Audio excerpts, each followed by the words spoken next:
All right, everyone, welcome back to our round 2 feature match. Just like before, my name's Dave. I'm gonna rock, and I'm gonna be your commentator here today. So for round 2 feature match, we're gonna get right into it here and introduce our players. So on the right, oh, hang on there. I'm just getting some notice here off the screen.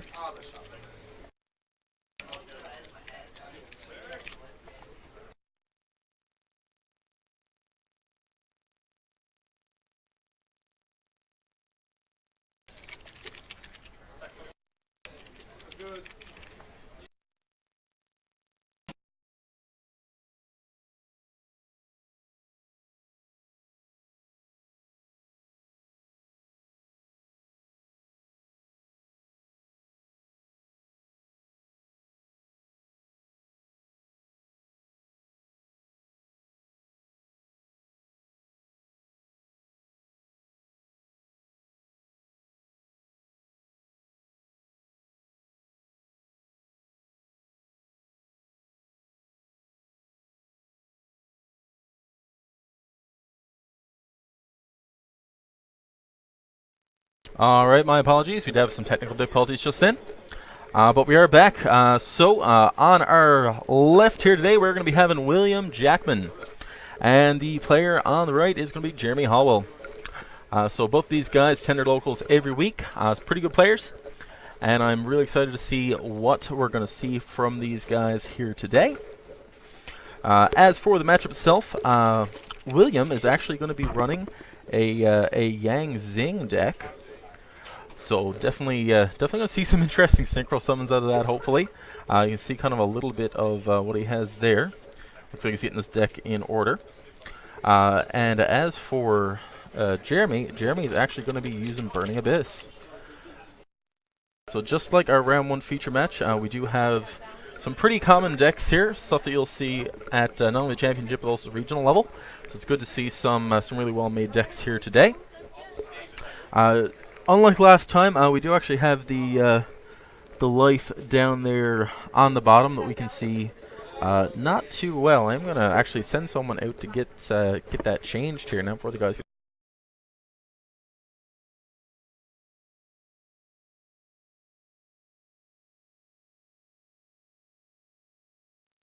Alright, just got someone out to change that so you guys can see the score. I know last time was a little bit tricky. Okay, yeah, here we go. So we got there for games 1 and 2. Alright, so we're going to get the dice rolls on the go here. Looks like William may have had some side deck cards stuck in there, so he's just getting that corrected before it takes too long. As of course, like any feature match, these guys are going to be on their own timer, separate from everyone else, since there's a couple of extra little formalities we're going to have to go over with them. But nonetheless, this is going to be enjoyable. Jeremy doing the good old pile shuffle there, 4 piles. Shuffling, obviously, really, really important, especially when you're playing a deck like Burning Abyss, since in that deck there's a lot of cards you really don't want to see multiple of. You don't really want to see multiple Skarms, multiple Graphs, or anything like that. Even like 2 Tor Gods in your opening hand can be a little bit cloggy. You really only want to see the 1, so you can optimize your plays. As for Yang Zing, I'm not really sure what specific variant that he's going to be running. I know there have been a couple that have been going around. Some that kind of focus more on aggression, get the like the Yang Zing Unleashed and stuff like that on the go. And then there's some more that focus more, they do some more stun-based moves. Alright, looks like the guy's timer has started. So we are officially beginning this match. Both players going to shuffle up the decks right there. And while we're waiting for him to start, again, thank you to Midgard Gaming for hosting our tournament here today. If you haven't been out here before, check them out here at Mount Pearl, just right off of the main road on Topsail there.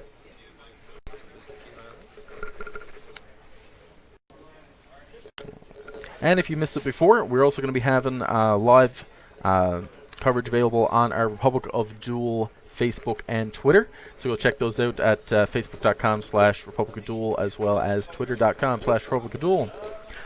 After these matches are over, they're going to be available on the Republic of Duel YouTube channel as well. So we should have those up by the end of the weekend for you guys to check out if you did miss any of our previous or future matches that we're going to be streaming here for you today. So we get started here. Looks like William gets the die roll there, sets 2 back rows, sets a monster, and passes over to Jeremy. So thing is with Yang Zing, they can very easily set a monster. Since they have a couple of big defenders like Bixie and Jitao. And even if they do get destroyed, obviously they do all have the effect to replace themselves anyway. Jeremy's going to start it off with a tour guide. Tempting to use the effect, but William might have a response. He is holding his back row there. He's not really sure what to do. And looks like he activates Artifact Sanctum. So we are going to be seeing Yang Zing artifacts. That is, that's definitely a first here. I haven't actually seen that deck run before. So I'm interested to see how William's going to be playing it here today. So he does have the Sanctum up. Looks like he's probably going to go into a Moral Talk and pop the tour guide. Kind of an interesting move there, since tour guide's effect can still resolve and get a Burning Abyss monster out for Jeremy. Jeremy can pretty much follow up just by summoning another Burning Abyss and then making his usual first turn Dante play, like the Burning Abyss deck likes to do.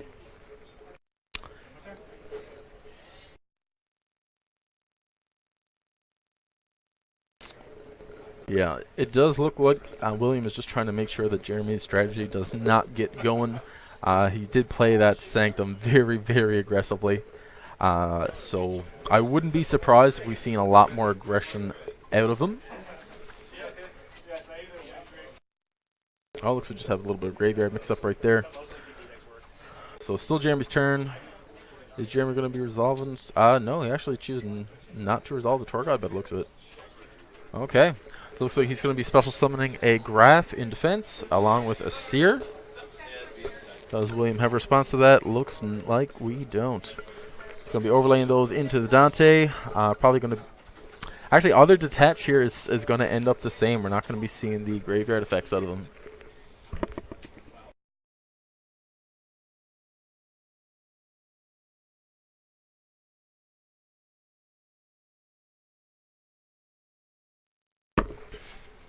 So we do go into Dante. We do get a couple mills off that. Looks like it's nothing overly interesting, though.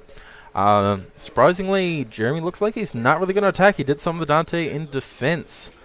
Did not want to run over that Moral Talk, which may put him behind at this point. You really don't want to leave any any non-floaters on the field of Burning Abyss players, since they are easily able to synchro summon for a very dangerous monster. They can get easily get a Black Rose or a Goyo, something like that, with either level 1 or level 2 tuner that the deck runs. Jeremy there with the 1 set card, and looks like he's going to be passing back over to William. William's field actually looking pretty good. As long as he can get over that Dante this turn, he should be able to get far enough ahead that Jeremy's going to have a really hard time coming back.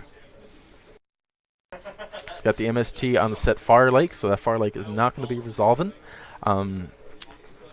Interesting choice to actually set Fire Lake at that point. I know personally when I'm playing the deck, I don't normally set Fire Lake unless I can chain it, unless you want to kind of get that there as a bluff to make sure that William does not attack into his monsters. Although even when you think about that, most of what Burning Abyss runs, it isn't really that attack centric. It can be used at any time. So not really sure what was going on there, but the Fire Lake did get taken out. So if the Dante does go, he can add that back to his hand at least, along with something from Graph. William's still debating what he's going to do, and looks like he's going to be flipping the B on the 1600 Burning Abyss Earth monster. So will he have another play after this? Because he can't get over that Dante yet. That's the thing here.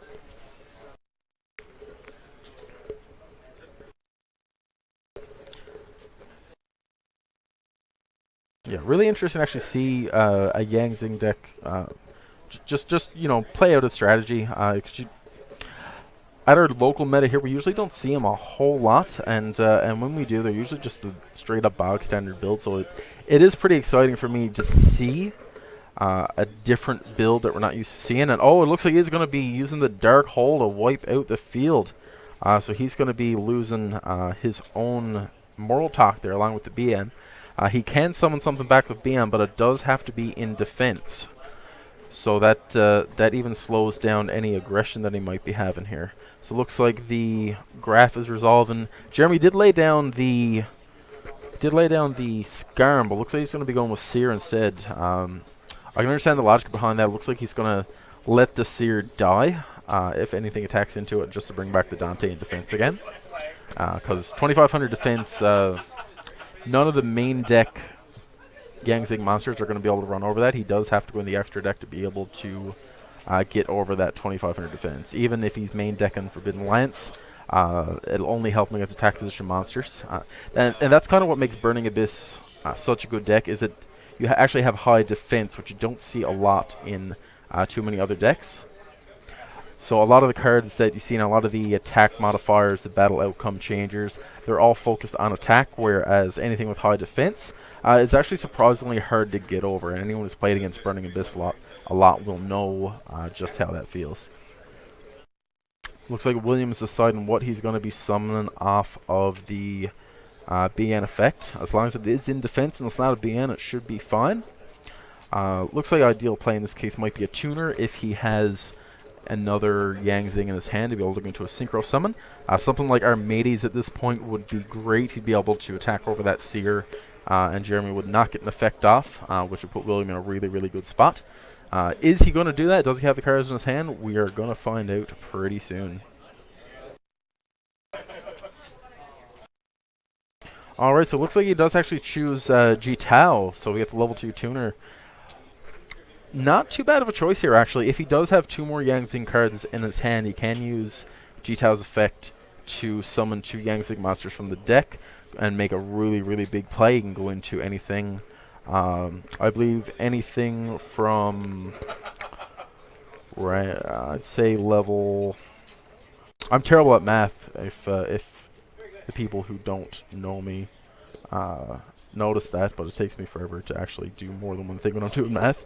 So yeah, if he does have the 2 there, you have to summon probably something, level 6 all the way up to level 11 there. So still has lots of different options.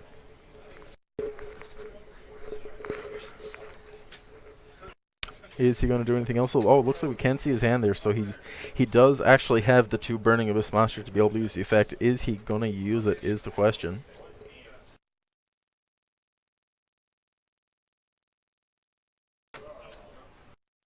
Still thinking about it. He's really debating this, and I guess he wants to know what extra deck monster he's going to go into before he commits to that play, because Ji-Tao is actually a really, really risky card, especially if the opponent is running any kind of effect negation, since that's just a straight up -2 for you if that gets negated by a normal card. I suppose it's a -1 when you consider the fact that your opponent needs to spend a card on it, but it's still really bad. It still puts you behind, and many games have been lost before just from people negating the effect of Ji-Tao, which again you have to play very, very carefully.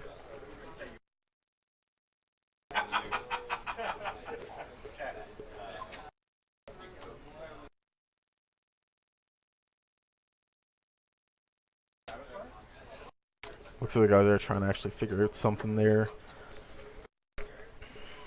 We do have judges on standby just in case it's a ruling issue or anything like that comes up. If that does come up, we will have a little bit of a pause in the match. So just to give you guys a bit of a heads up, that may come up, it may not.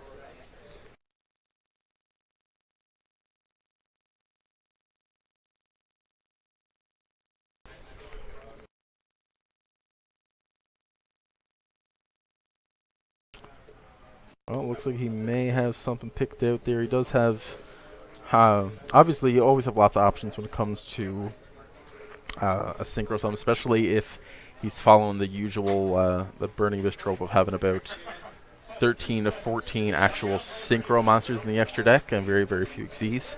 The deck can play both, it's just most of the time Xyz summoning is going to be overwhelming unless it's into something like a Castell, or an Exciton to just be able to clear out the opponent's threats. Don't think we're going to see that in this situation, though. Looks like William is just going to have to decide on what he wants to use here.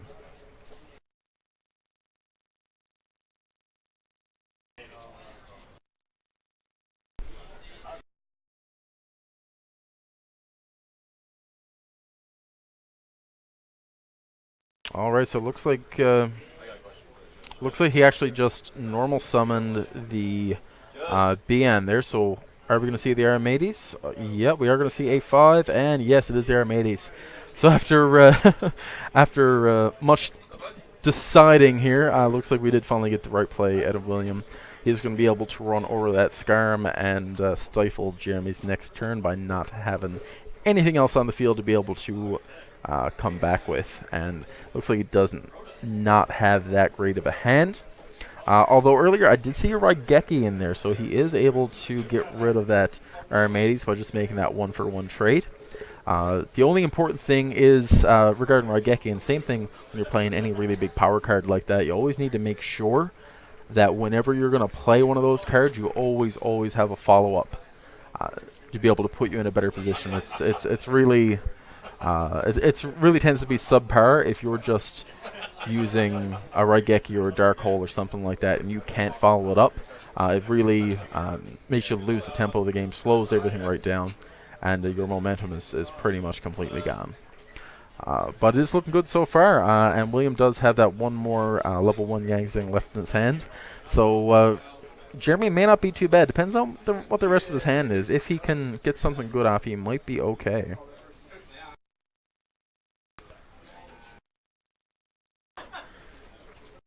He's looking through. I'm not sure if he even realizes if he can use the...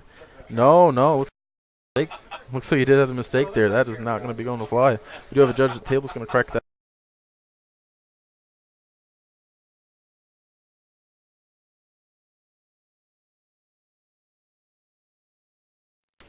Yeah, it looks like the judge is at the table. He should be able to correct that there.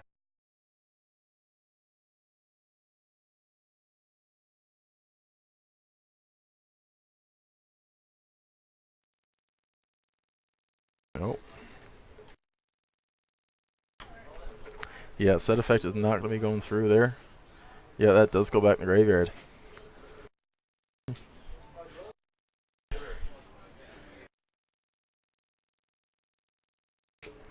All right, looks like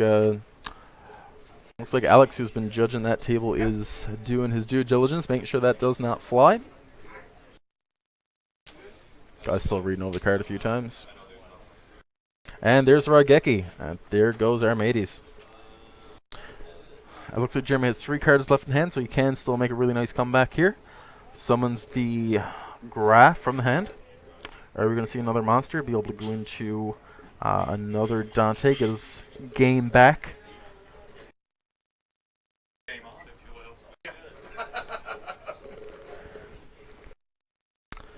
No, still deciding there. Oh, looks like it was actually 2 back rows. So he does just summon Seer and attack for 1,000. That's going to be the first damage of the match.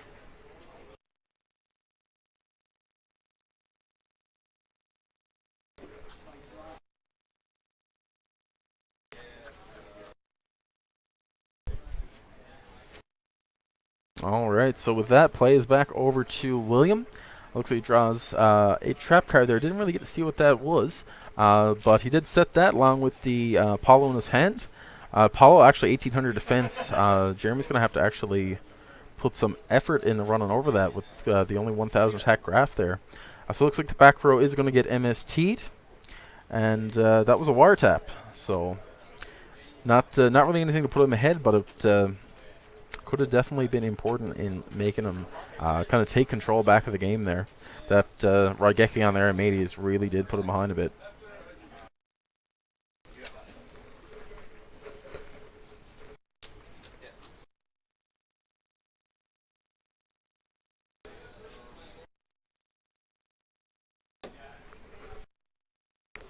Yeah, both players really calculating there. It is a low resource game at this point, so whoever kind of gets the momentum at this point is really going to be able to have a strong chance at taking the rest of this game.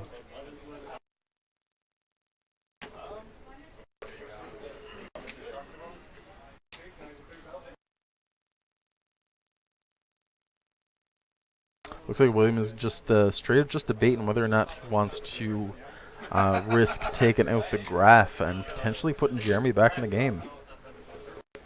Of course, if he does take it out, Jeremy's obviously able to bring in one of his high defense monsters like a Skarm or a Rubik. He could even go with a Seer and run it into what looks to be the Sewanee in William's hand to bring back a Dante and stall until he's able to actually get a bit of a field back again. So he does summon the Sewanee. Jeremy just reading over there. Does he have a response to it? He does have 2 back row, but he doesn't have a hand, so the Karma Cuts and Wind Blast, even the Fire Lake at this point, none of them are really going to be able to answer William's field. Any short of like a Warning or a Bottomless or something like that, and there's not really much that we're going to be able to do here.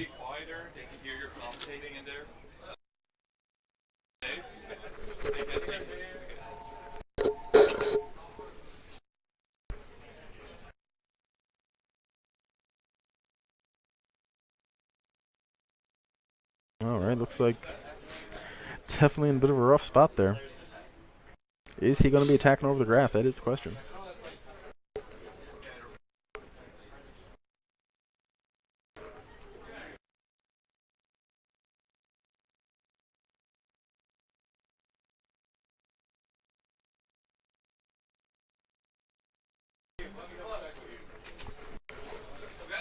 Yep, so it does look like he attacks over him, and he does go with the Seer play after all, so he is able to follow that up with a potential Dante next turn.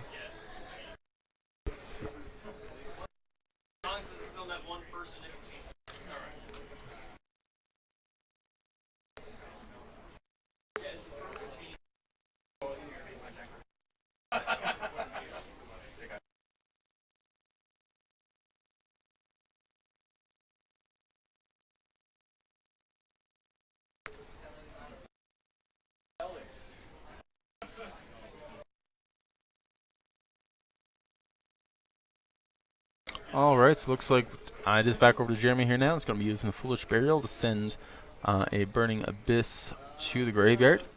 Probably going to be seeing a Graph here to be able to go into another summon and potentially get a Exceed Synchro monster and be able to get back into this game.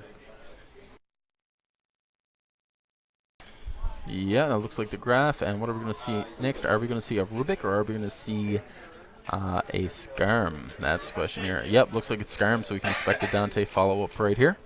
And really, if all those effects go off, Jeremy is going to be in a really, really good position. He's going to be able to not only summon something with Seer, but also get a Tour Guide for a follow-up play later on. So, bit of a rough spot here for William. Even with just 2 Yang Zings out, he doesn't really have too many branching plays at this point. He can maybe get off 1 Synchro Summon, depending on what Jeremy attacks. Obviously, preferably he would attack the set card, so we can go into a like a Goyo or something like that there next turn. But even Goyo's not really going to do too much here. Not enough to really seal the deal for William. So you can take that Dante back, just leave it defense, but as soon as that hits the graveyard again, Jeremy is actually going to be able to get his card economy back on that. Yeah, it looks like we detached the Seer to get, so 2 Dantes out right now. Definitely not what William wants to see. It's going to be very hard to make a comeback on.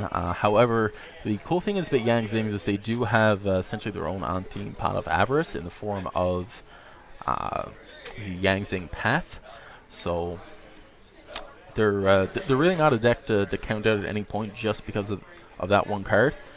If any of you guys have played back in the big Pot of Avarice days, you know that as long as that card exists, as long as it was still in your deck, you could make a comeback at any time at all. So it looks like Jeremy's actually going to be flipping the Vanity's Emptiness and making an attack on Sewanee. So Sewanee's not actually going to be able to special summon another Yang Zing monster from the deck. And with that Emptiness up, that almost seals the game completely for Jeremy at this point. He does have an established field, and every time you have Vanities with an established field, your opponent is always going to have a hard time coming back from that. That's one of the reasons why Vanities itself is so powerful, is that it's one of those get ahead and stay ahead type cards. Yeah, there's actually a lot of debate going on right now. Obviously, we have the new Forbidden Unlimited list coming up on the beginning of the new year, so on January 1st. A lot of people expecting this card to either get limited or forbidden altogether.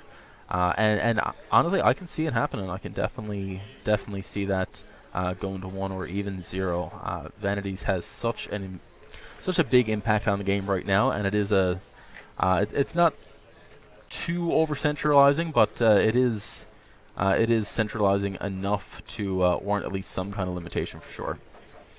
So it looks like the play is back over to William. William just sets one back row. Doesn't look like he's got too many options here right now. He does have the Apollo, who has no attack at all, so he can really only just sit on that. And until he can get rid of that emptiness, there's not really a whole lot that's going to get him back into that game.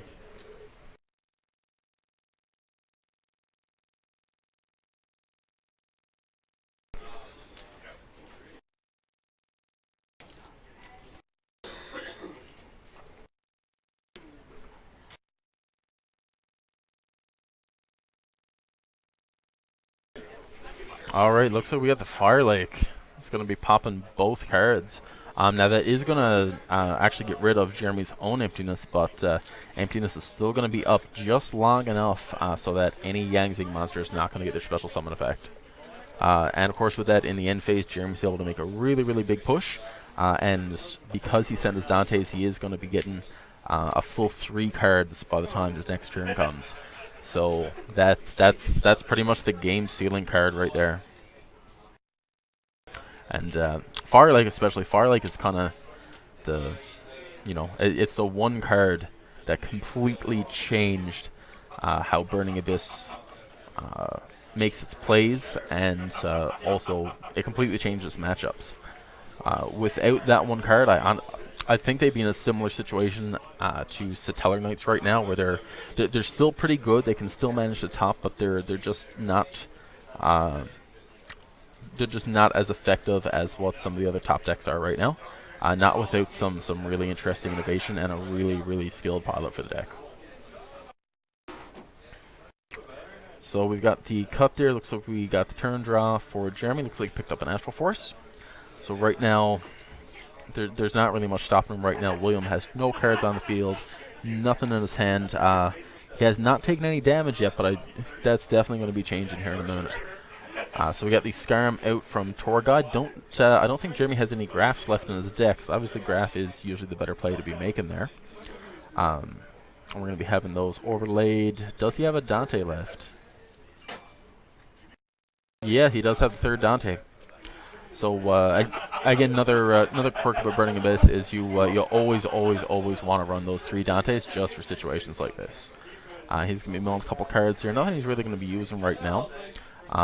But he has not made any regular Burning Abyss special summons, and does look like he has 2 monsters there in his deck to be able to do so. He's even in a situation now where after his turn's over, he can either keep the Fire Lake out just to prevent anything William tries to do, or he can even rank up the Dante into Constellar Pallades, and that's definitely going to seem like probably the smartest move, just considering the fact that if you just pop a Yangzing monster, it's only going to replace itself anyway, whereas you bounce it back to the hand, you're really slowing them down.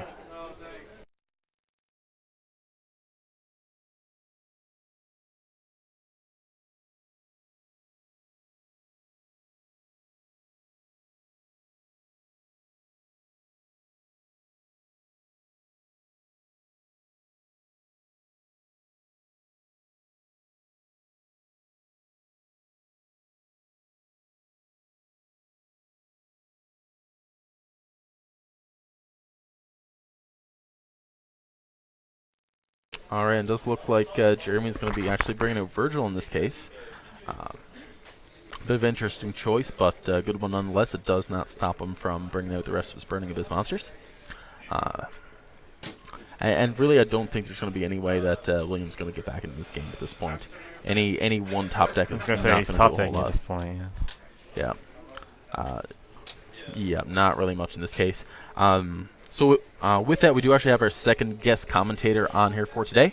Say hello to John Mahoney. He's going to be joining me here. Just finished up his round 2 match. How'd it go, John? That's correct. I 2-0'd Shadal's. Playing Battery Man myself. Actually went pretty well. I got the OTK through game 1. Game 2, I went into Omega and M7, and there wasn't much you could do about that. So. No, definitely not easy to get around for sure. So I know you just joined into the matchup right now. We got William and Jeremy here running Yangzing and Burning Abyss. William actually using Yangzing artifacts. Have you seen any double cyclones? Because you'd think that would be the natural tech choice in my... Yeah, because he does play a lot of continuous cards. Haven't seen any double cyclones yet. Just the first turn Sanctum on the tour guide. Okay, well. Yeah. See, that's a hit and miss play, right? Because they're still going to get their effect off. So they're going to special summon from the deck, and chances are they're going to have another Burning Abyss monster in their hand. So you're going to break even. Yeah. And they're still going to have their Dante hit the board 9 times out of 10. So that's been a position that I've been in several times, and it's almost worth running the Scythe, in my opinion, just to block off the extra deck for those tour guide plays. But yeah, that pretty much shuts down their turn altogether. And they can't even summon any of their Burning Abyss. They'll just pop themselves into the field. It buys you a turn. It doesn't gain you any advantage, but it does buy you a turn. Yeah, all right, so it looks like the guys are getting into game 2 here just into the side decking with Jeremy really coming back from a little bit of a rough opening and dominating the latter half of the game.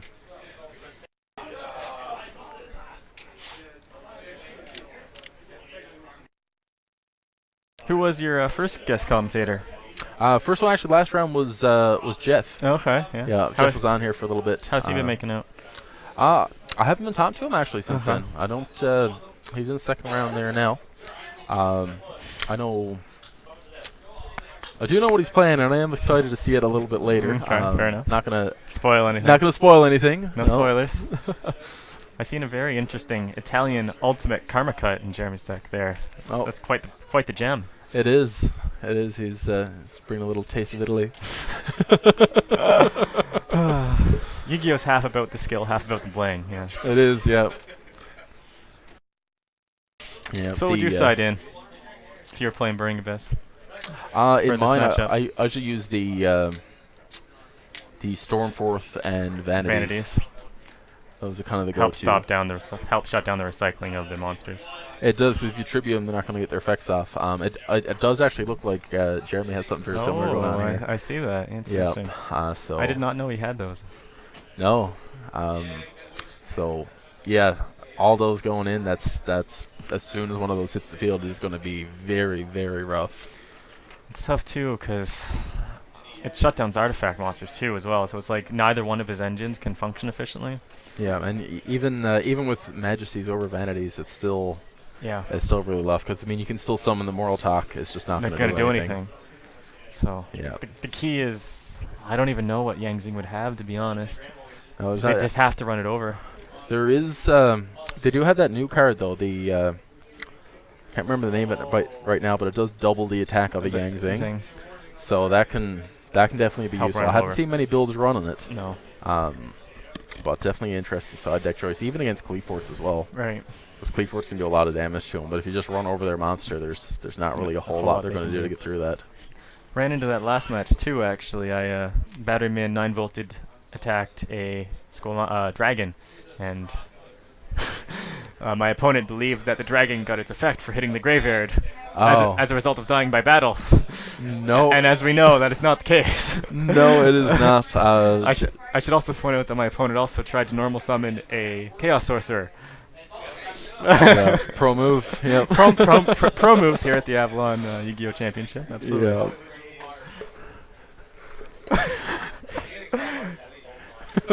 We love picking on this guy. It's okay. Yeah.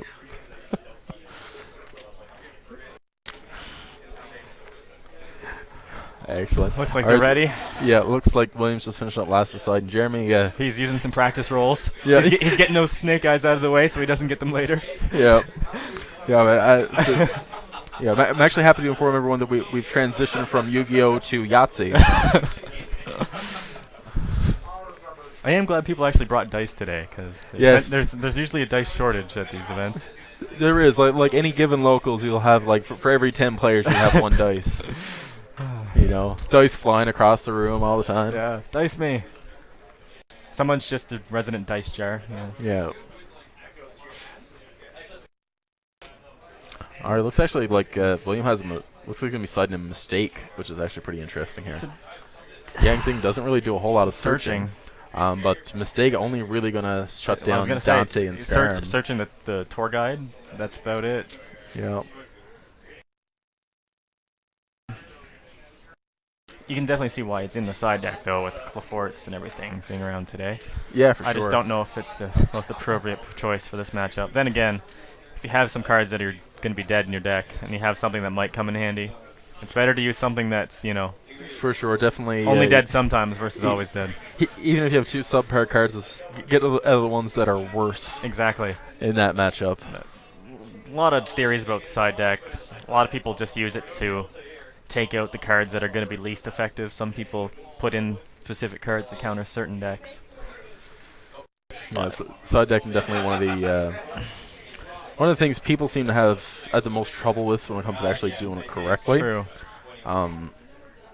It just adds a completely extra layer that a lot of people aren't used to dealing with until they get pretty experienced actually, in organized play, playing these kind of events. That's where your side deck really comes in. I don't know if Jeremy's running it today, but one side deck card that I like to side in against Yang Xing is actually Max C. Yeah. I find that if I flood the field and they have a monster on board, you drop Max C in at the start step of your own battle phase. Yeah. They can regenerate their monsters as much as you want. You're going to plus off of it. Yeah, so puts them in a situation where they're pretty much just going to have to not summon. Right. And if they do summon, you're going to plus off at that much. Exactly. That it doesn't matter anyway. So that's usually one of my favorite tech choices against Yang Xing. Yeah. It is actually interesting now that they do have one extra thing up their pocket in the form of Towdy, the level 5 2200 attack Yang Xing. Just barely big enough at 2200 to get over like Moral Talk and a lot of other things you'll run into. Another reason to run Scythe. The 100 difference that 2200 makes yes can make the difference. Yeah. Pro tip of the day: run Scythe and everything. Shuts down pendulums from the extra deck. I'm telling you, man. It's interesting too. I don't know if you're looking at the OCG or the sets that are coming up. I believe there's one that's focusing around banishment, correct? I believe there is. I believe that's down the pipeline, which is interesting. It was passed over a couple sets ago, but Artifacts actually got a quick effect monster from hand that you can tribute it from hand or field, and monsters that turn cannot be banished. Oh wow! I can see that making a comeback once that deck comes over here in North America. Yeah, the Artifacts are just one of those. You can't even really call it a deck because it's more of an engine. You'll never see a full Artifact deck. I've toyed around with it, but it's not that effective. Yeah, for the most part, as long as they have their Moral Talks and their Sanctums, they're always going to be a thing in some form or another. Unlike over in OCG where they've got the one Moral Talk, poor guys. Which the ratios is really tough because it's really hard drawing into dead Moral Talks. You can do a couple things. Yeah, you can do a couple things. I mean, you can try running the double Cyclones. You can try only running 2 Moral Talk, 3 Sanctum. I've toyed around with that a bit. It's risk versus benefit. Yeah, it's actually that's one of the reasons I find the the ever popular 60 card control because you're less likely to draw into them. Yeah, they're still there for when you need them, but chance of drawing in are they're less. It's still gonna happen. Because, I mean, if you think about it, if you run triple Ignition, triple Sanctum, triple Moral Talk, and maybe 2 Bagel Talk, that's 5 versus 6, so it's approximately 50-50 that you're going to draw into a monster versus one of the searchers, right? So it's almost just as likely that you're going to get the thing you want to search for as opposed to the searcher. All right, looks like William actually had to re-sleeve one of his extra deck monsters. He's running a Volcasaurus. Yeah. That's I don't know how many. I didn't see how many artifact monsters he actually runs, but very underrated card. I mean, it can really help push for game, especially if you have a Gaia Charger underneath. If they're just sitting on a defense position monster and maybe a Virgil or something, of course, you would destroy the monster, inflict some damage, overlay into Gaia Charger, and then do piercing. Yeah, definitely good, especially in the late game. Can get a lot of damage on board really quick. Yeah.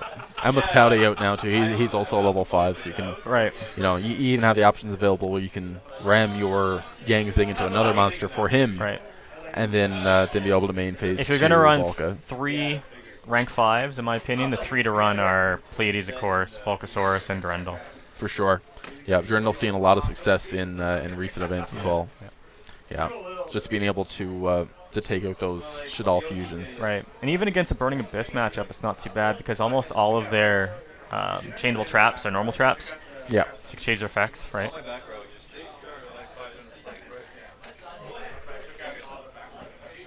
All right, so we're finally in the game that was too. quite the long side. Lots of mind games going on there. It was, yep.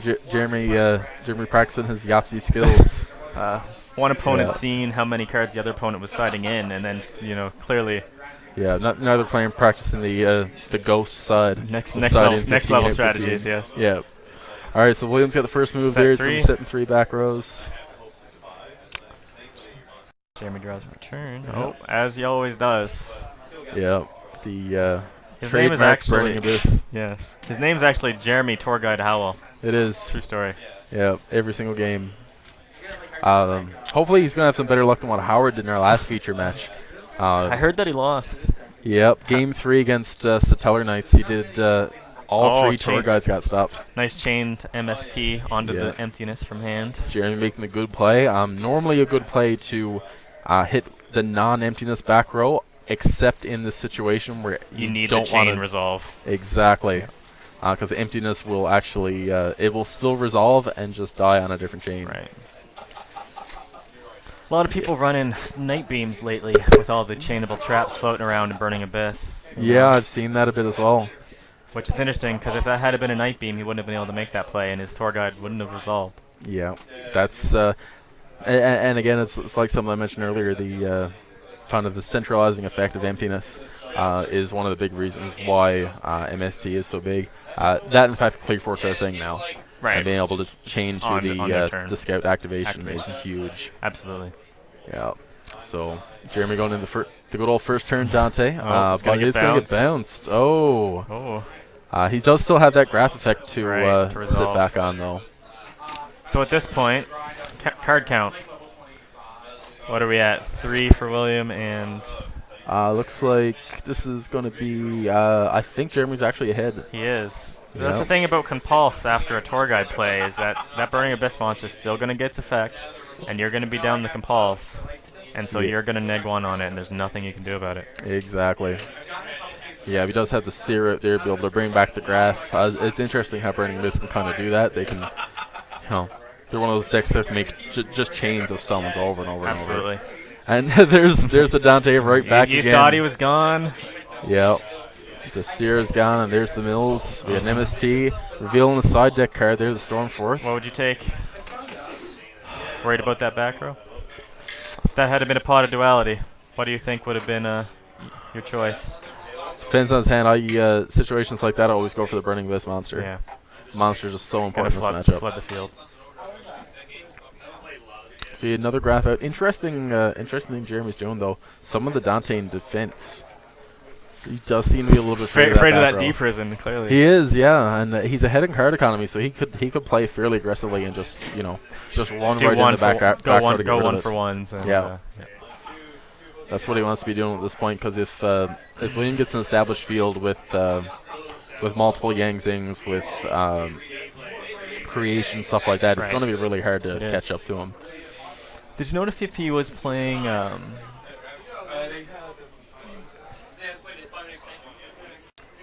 All right. Looks like they're getting a time extension. They started later than the rest of us, apparently. Yeah. William deciding. Looks like he's deciding if he wants to use his back row in the end phase. Wonder what it could be. Maybe an MST, something like that. No, looks like he just receives his turn. That's the monster. He does have a Yang Zing Path in his hand, though, so if Jeremy manages to run over a few monsters, he can definitely get back in the game. And again, that Beagle Talk, so painful to draw into. It is. And there's the good old end phase Fire Lake. Yeah, same thing happened in game 1. Takes out a Yang Zing creation and looks like a G-Tal. Yeah, and boy, is he up cards now. Yep. Yeah, Fire Lake being the one clutch card. That's essentially the entire Burning Abyss game. Resolve Fire Lake as often as possible. Yes. Resolve it once, you should win. Resolve it more than once, you're probably going to win.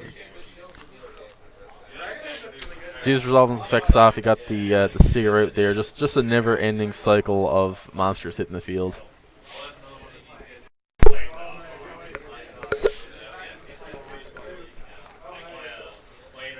Is Macro and D-Fissure at 1 in OCG land as well? I don't think it is. I don't think it is either. What a difference that would make, eh? If that had been the case over here as well. That'd be huge. Not personally, not a big fan of the kind of card. Decks. Yeah, the you can't play cards. But it unfortunately does just kill off a couple of what would be interesting deck types. Right. Remember way back, probably circa 2007, running DD Survivor Monarchs. Oh yeah. Yeah. Really fun. No back Treeborn then. Frogs for you. No. So it looks like she's got, what, a Gaff on board? Yeah, he's got the Seer. Okay, he's going to be summoning the Solani. So, funny thing about that 1900 attack threshold, though, there's nothing Burning Abyss can do to get over that without going to the extra deck.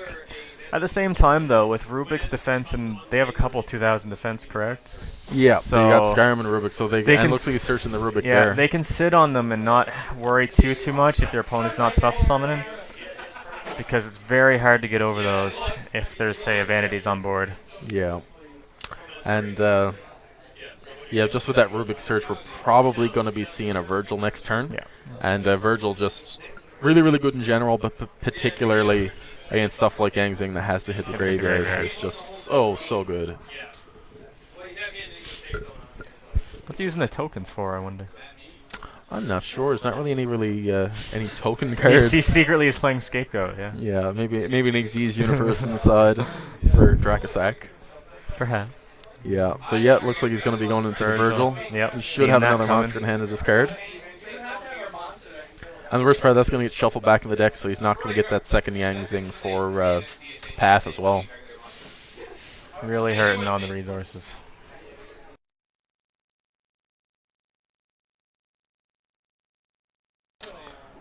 Yeah, summons the Graph through Seer.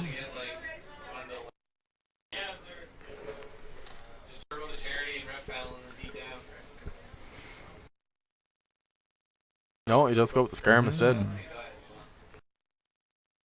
Oh, and that's why it looks like it has the one in hand. So he has a Graph in hand, yeah. He wants to keep that option open just in case. Yeah, and even the Firelight's still in the hand, so any kind of a comeback can easily be taken care of. He's at double resources now, 6-3. Yeah. Yang Zing's a fairly slow deck too, so they're not really.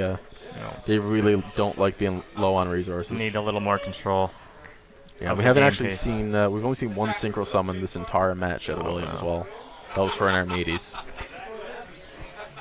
There's a combo with Herald the Arclight and the Yang Zing, is there not? I believe you can special summon it back and have a macro on field. Yeah, there's a couple of different plays with them. Even just that card on its own, even the banish effect of it. Right. It's fantastic. Yeah, just being able to just get that out in this matchup when you're ahead, and you can pretty much just sit on that for a while. It's a negation too, right? Yeah. And yeah, special summon that back every turn. All right, looks like he's going to be going over to Dante, Detach, mill. I don't think I've ever seen a Burning Abyss player mill less than 3. No, I've seen it like once or twice, like first turn mill 1, and it's just why? Unless they shouldn't have even given them the option. I don't know. Yeah, like unless you have to detach and you've already used every other effect in the deck. Yes. There's not really any time where you wouldn't want the mill 3, and even then you still get a chance to mill a Firelight to search with Dante anyway. I believe he probably runs Breakthrough Skiller too.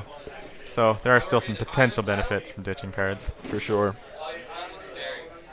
So far Jeremy has 6,400 attack on the field. No other player taking any damage so far this round.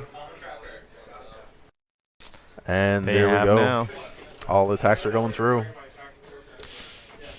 Where's Gores when you need him? Yeah. Is that 2 now? He is. You don't see him a whole lot. I have seen him in like every odd Shadal build. You'll see him every now and then. I've seen a couple Mermail builds, Tech him too, just where they run so little back row, and he is level 7. Yeah, no one expects him anymore. No, That's what absolutely makes not. him good. And you know what? With a lot of the monsters these days being right around that 2,500 mark, he can attack over a good number of them. You can. Yeah, and even you see, like even with what Jeremy was doing there, just shows that, you know, he was playing during the big gores era. You always attack with the weakest monster first, so you don't get the big token. Still do that to this day. Yep. There's a little bit of psychology in there, right? I mean, especially if there's a back row and there's a D, like a Mirror Force or a D prison down. Yeah. Mirror Force not seen a whole lot, but I mean it's to the point now where you could almost run just one and it doesn't even have to resolve properly as long as your opponent sees you're running it. Right. That has a good effect on the entire rest of the game. Psyche, absolutely. Oh, he made a follow up with a Foolish Burial. And a very pretty super Foolish Burial at that. It is. Jeremy liking the bling. He I actually asked him about that one time before. He told me, I feel like because the cards are shinier, you'll draw them more often. They'll be better, and you'll draw them more often. It's like if you have an ultimate first ed, Vanity's Fiend, you can still special summon and your opponent can't. Yeah, yeah. It actually just gives them extra effects.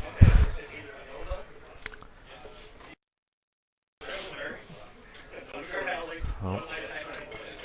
Yeah. Detached. He's going to be detaching again. And there's a Fire Lake. Doesn't mill anything too good. Although Calca actually not too bad in anything running artifacts, just bounce back to the hand instead of popping them. Exactly. This will be overlaying. Are we going to see the Alucard for potentially game? Depends on what the face down is. Although realistically, in this case here, he can just go Nightmare Shark. Nightmare Shark would attack for game, correct? Yeah. That's pretty much the best play here. No, he goes to Alucard. Taking the risk. We didn't have a Burning Abyss in hand for Virgil either. And yep, he hits the Beyond.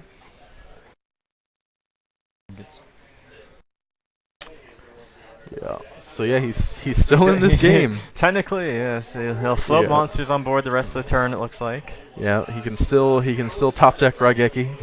It's possible. Not much else. No material on that Dante anymore. No. What's under that Alucard? I think it's Calcib. Okay.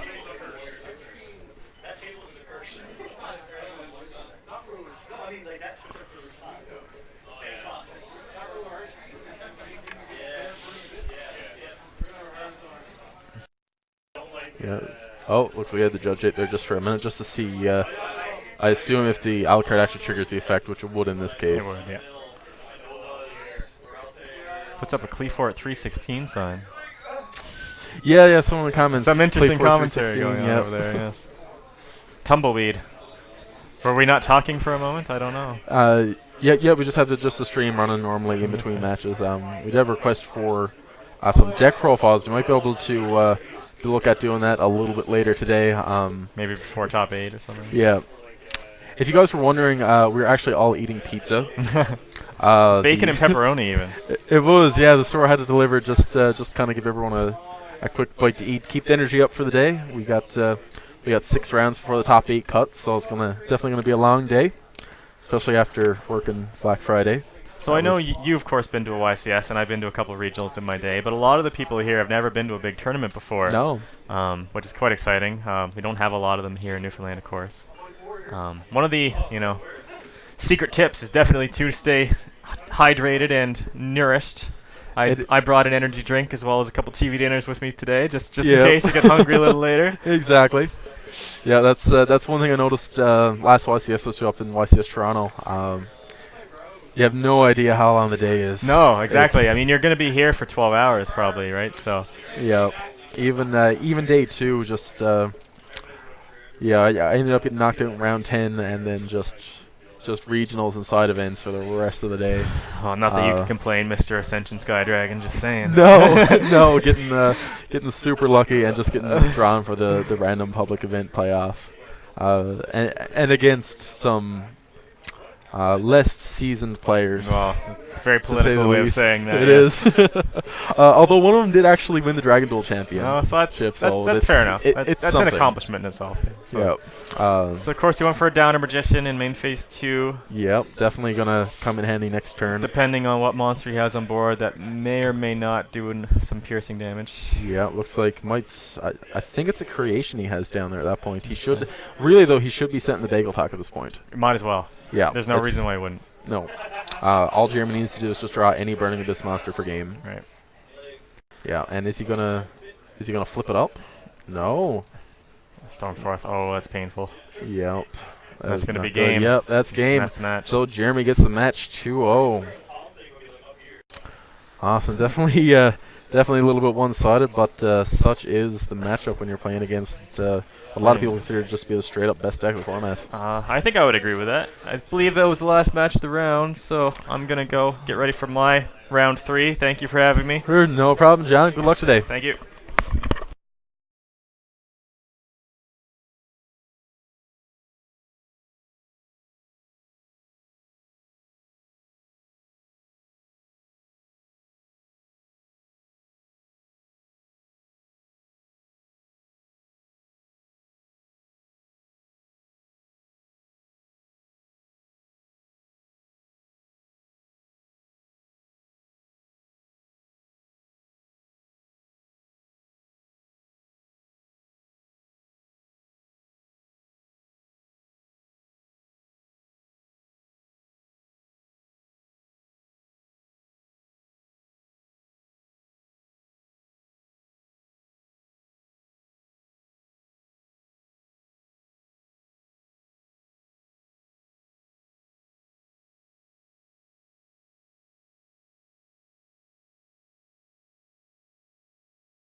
How y'all doing?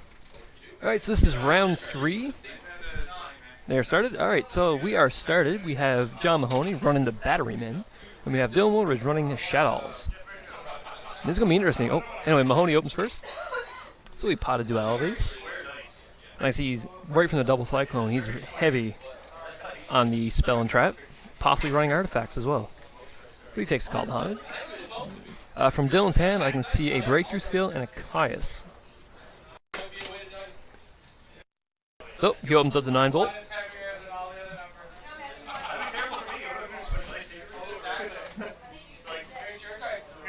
I believe that's Industrial Strength. I'm not too familiar with Batterymen, but as of the support from the last set, I believe is actually a pretty formidable deck.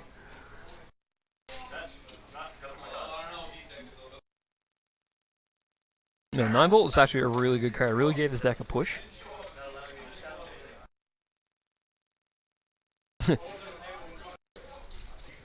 Oh, I did believe I saw an ignition, so that confirms he is running an artifact in there as well.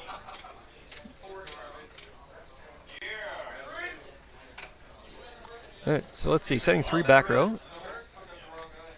Now Mahoney's a pretty smart player. He probably made as anti-mana as he possibly could. Call the Haunted. Oh, he's getting another search, I believe. Yes, 9-volt will get another search. Yep, there are the Sanctums. So if I remember correctly, Batteryman really sets out as a microcell. Batteryman set out to go for an OTK. They're not really a slow play advantage, they just kill you as fast as they can.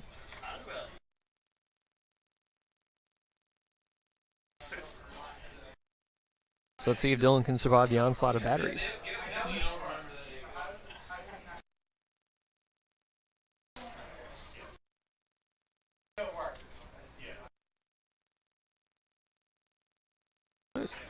Looks like he drew a Monic Stormfort.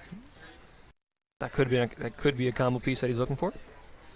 Stormfort's a very powerful card with, I believe, oh god, what's his name? Apologize, I'm familiar with some of the Batterymen names.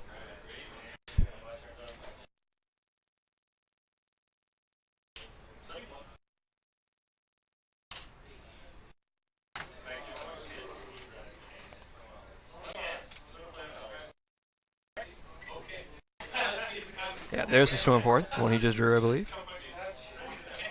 There's not much I don't think Dylan can do when it's since the monster's face down. And what was it? It was like a hedgehog. Alright, so he summons the Charger.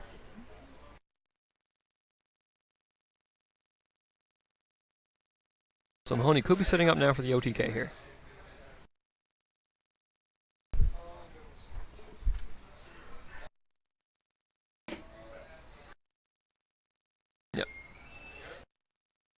Mahoney's setting up for the OTK. If Dylan doesn't have something to stop those attacks, this could be it. But he has 3 back row and it's Shadows.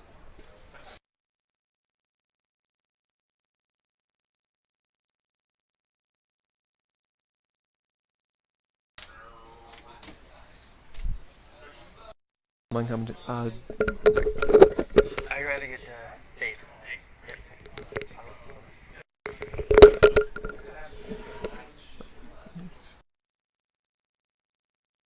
Alright, so he's gonna pop this back row. If that. Oh, the breakthrough skill. Oh, that's cool.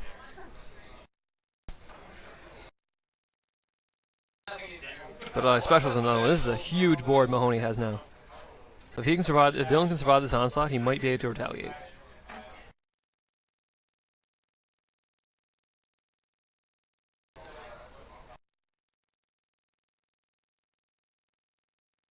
Oh, the magic cylinder?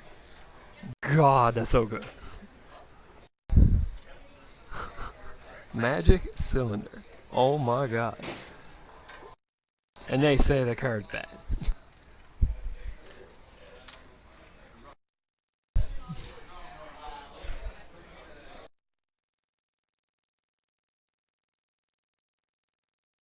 So if you don't know, Magic Cylinder negates the attack, and the attack of the attacking monster is deducted from your opponent's life points. So essentially redirecting the attack.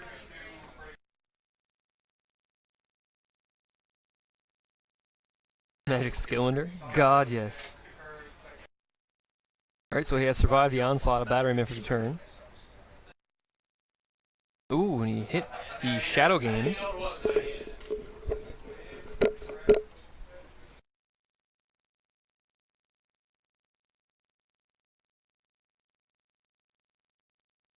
No, I believe Industrial Strength is tribute to Batteryman to pop a card on the field, if I remember correctly. I'm not quite sure what he sent. It's off our camera, but we'll find out. It might have been the Squamata, just to thin the deck out. Looks like he's going to send a Falco.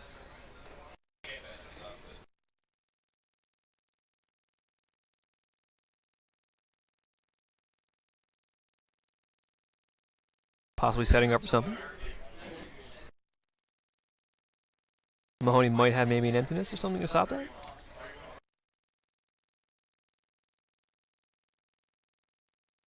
Nope, it's good. The summon of the Falco is good. For those who say that ain't Falco, that certainly is Falco in this situation. Wow, that was bad. I apologize. Alright, so it looks like Mahoney's turn is over. See if Dylan can retaliate from this. Now, I do remember him having a Caius in his hand, so that really could help. So he flips the Falco.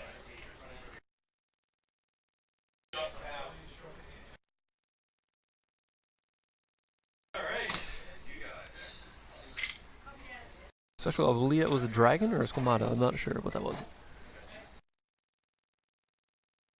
Oh, there's the Caius that was mentioned earlier. So he's going to tribute the set one to summon Caius. Oh, and he hits the warning. See, that could have been bad because he could have synchroed with the okay. Now he's got to survive this onslaught now.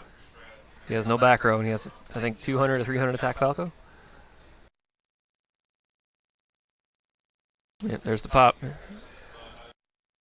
No, returns to hand, I believe. So I think it's a big 26 and 26. Oh, and that's it. That's the game. So Mahoney takes game 1 with his Batteryman.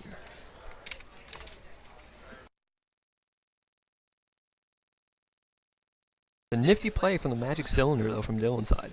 That's a card that a lot of people don't expect to play. One spoken of in myth.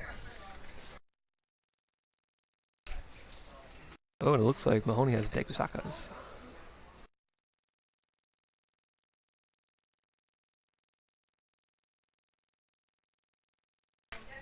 So deciding is in progress.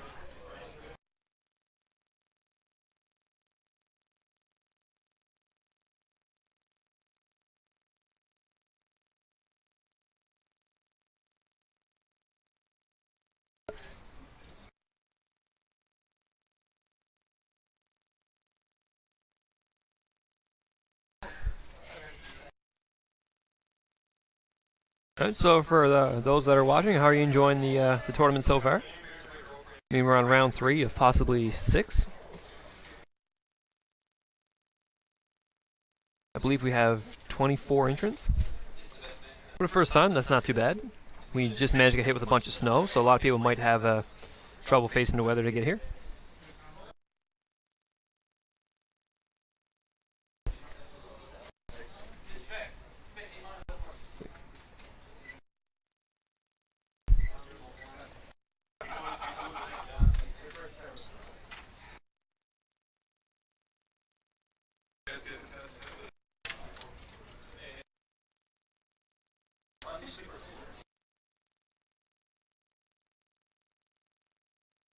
Next time. You'll get here next time. Don't worry. Oh yeah, well, I didn't know there was pizza either. But when I found out there was pizza, I was like, man, this is the best day ever. It was. I'm getting looks of disbelief from other players when I mention pizza. They just don't know. And it looks like the siding is complete, so we're ready to start game 2. And there's the cut.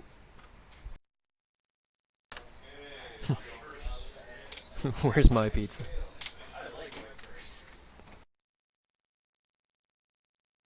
Let me tell you something about the pizza. Nah, it's good. Alright, so I'm not sure who's going to be opening.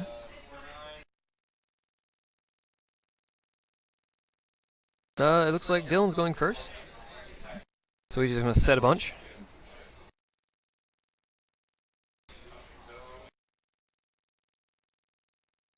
So we see a duality for a Sanctum, a Stormforth, and a Shadmere. That's probably a really tough choice because all three are actually really good cards. Sanctum, well, yeah, Sanctum to get the artifacts going. Stormforth to get at that Batteryman charger. And the Shadmere to shut down the Shadows temporarily. And he is taking the Shadmere. That's a good play on Mahoney's part. Because if need be, you can just play the Shadmere and just beat him down with one Batteryman.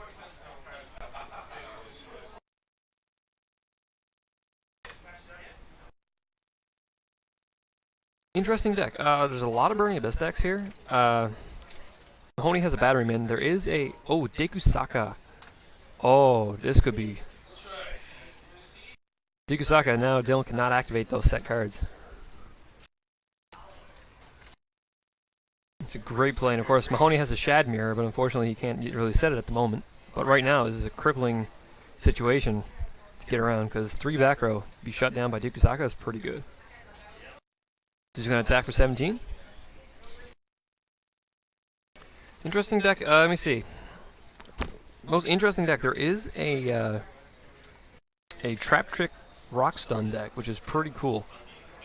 We have one Shadow Burning Abyss mix. Shadow Burning Abyss artifact mix. Mahoney's pretty unique with Batterymen. But yeah, most of them are Burning Abyss. We do also have I believe, a Cyber Dragon, like a pure Cyber Dragon Power Bond, I'm a stomp your face kind of deck. Which is cool, because Cyber Dragon is one of my favorite cards. And seeing a deck around him is so good. Oh man. UAs. Oh man. Mighty Slugger is the card. So Mahoney, Dekusaka has been destroyed. Let's turn away from the action. And Mahoney's setting everything. Oh my good god. If he has slotted into Chain Burn, I'm going to kick him. But, alright, so we have, looks like a dragon. Oh, the Microcell 2000 defense. That is a lot of defense on a level 1 monster. See, that dragon cannot get around it. The advantage this deck creates is just so much.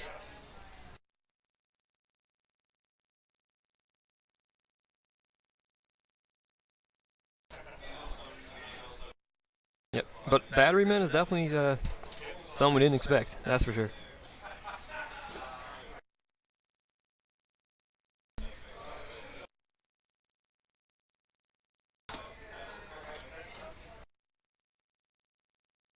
Oh, it wasn't 2000. I swear it was 2000 defense. Oh, got another one. The advantage doesn't stop. There are no brakes on this train. And plus with that, with 5 back row, one of them being a Shadmere. Of course, Dylan knows that this is a Shadmere somewhere, as Mahoney had got it from a Pot of Duality earlier in the game.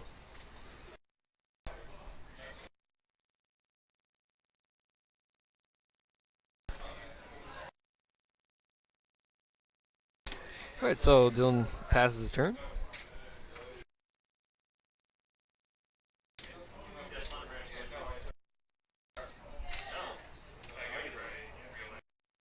So Mahoney with 3 cards in hand, with 5 set back row. Having 5, oh, okay. Double Dragon Beat. So the one that's closest to his deck, I'm going to call it Bimmy, and the other one's on the other side, I'm going to call it Jimmy. So that way, Bimmy and Jimmy will beat him down. It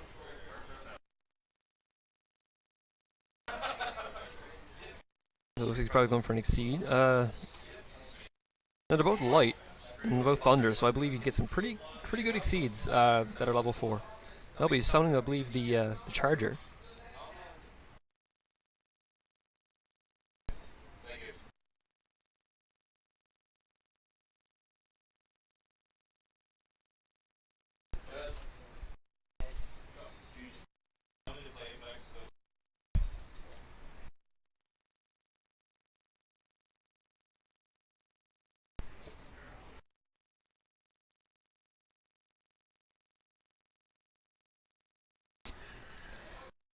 Alright, so he gets that I believe the industrial strength. And you get a special that when you control 2 or more batterymen. Such a good card.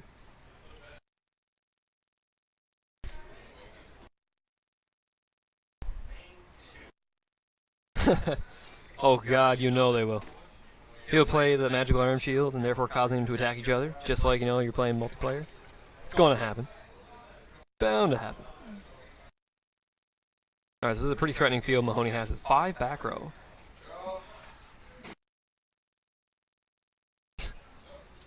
Oh, we have an Exceed. Will we see a Star Liege? Will we see, what will we see? Ooh, the Omega. Constellar Omega. No. Where's Omega? Oh, and there's the other industrial strength. And he's exceeding? What is he going for? That's rank 6. No, he's not going to exceed. He's changing his mind.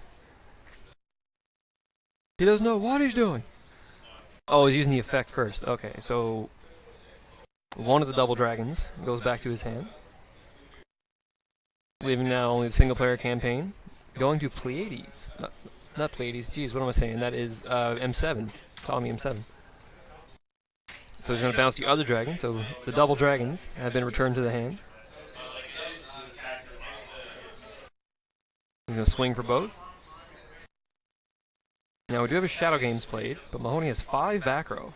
But he does play the Shadmere. Oh, so he's going to send something to the grave, but it's not going to do very much unless he has some kind of answer. He's going to play the Fusion. That El Shadal Fusion is a quick play, basically polymerization for the deck. However, the Shadmere is still up.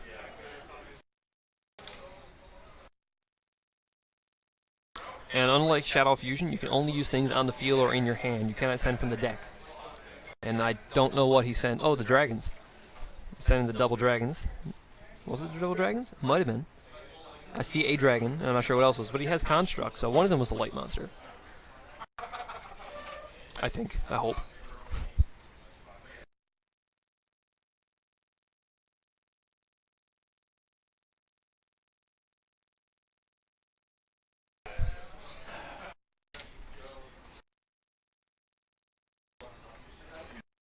But it was a good play, because he already used the effective of M7, and now he's a light monster. Since they're both special summoned, Mahoney's monsters I'm talking about, if they try to butt heads with Construct, they will be destroyed. So that was a very good play on Dylan's part.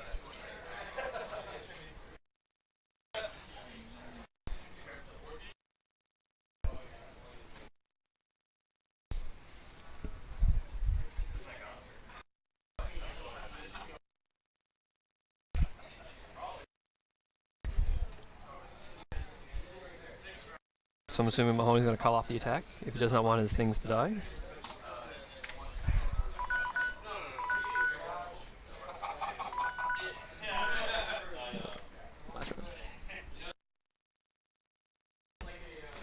Alright, so we have... He banishes Blackluster Soldier to summon the Constellar Serpent. Now that is an inherent summon, so however, when he triggers it, Shadmere will negate his effect to search for the other one. So, let me see. And he summons, it's like Bimmy is back in the game from the Double Dragons. Now his best play right now would be get rid of that M7, as M7 can bounce back the Construct during Mahoney's next turn. So it'll be during his best interest to get rid of that as soon as possible. Right now, Omega is not much of a threat.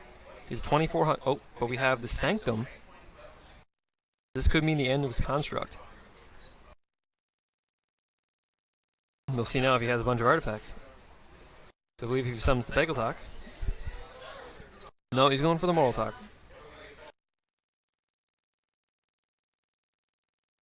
Oh, he's destroying the dragon. Bimmy has nothing. He's gone. Like he's just got thrown off the side of the stage, or off the cliff. But he's like, can keep the Construct out, which is interesting. He must have a plan for Construct. Perhaps a deprison? Something?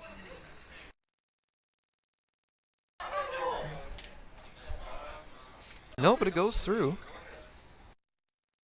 It's interesting he kept the construct alive.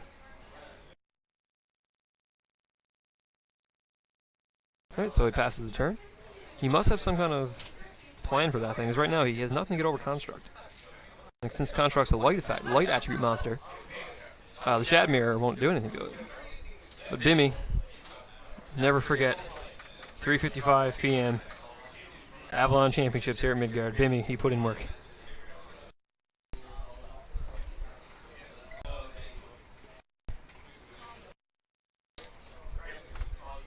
So Dylan in a pretty good position right now, because Mahoney had opted not to destroy construct with that moral attack. Yes, this is now Contra 3, the Alien Wars. Except no one's playing aliens, which is very upsetting, because aliens are a pretty good deck. Someone should make that. Shout out aliens so they can be Contra. That'd be most excellent, actually. That'd be a pretty good idea. If it weren't so bloody expensive, I'd make it myself. Oh. Alright, so Mahoney looks like he's... I don't know if he's looking, he has just checked in his graveyard. I don't think he has any dark monsters in there for any kind of chaos version. No, everything's light attribute.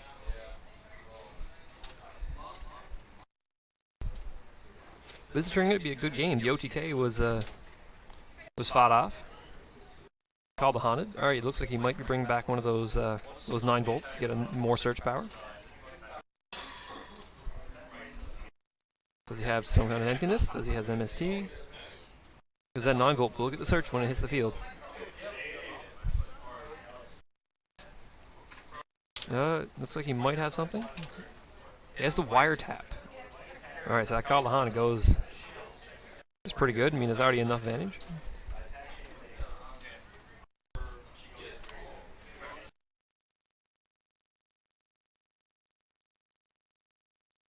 So Mahoney only has 2 back row left. Dylan has fought through the entirety of that back row, and it looks like his hand is all monsters.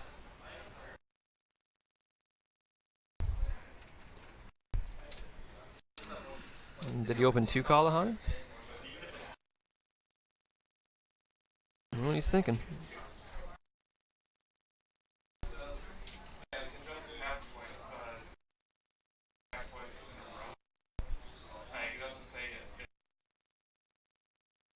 Oh, here's a Denkusaka.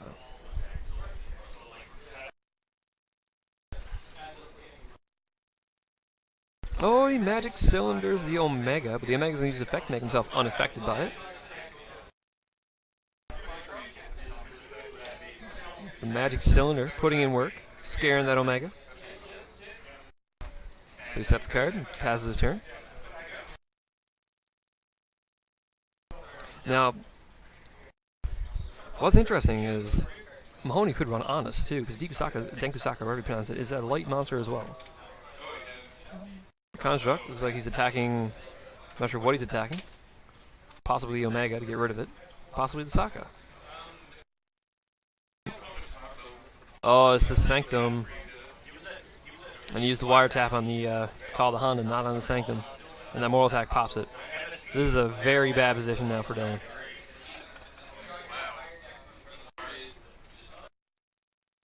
With the field presence. Oh, he does get the El Shadal fusion back.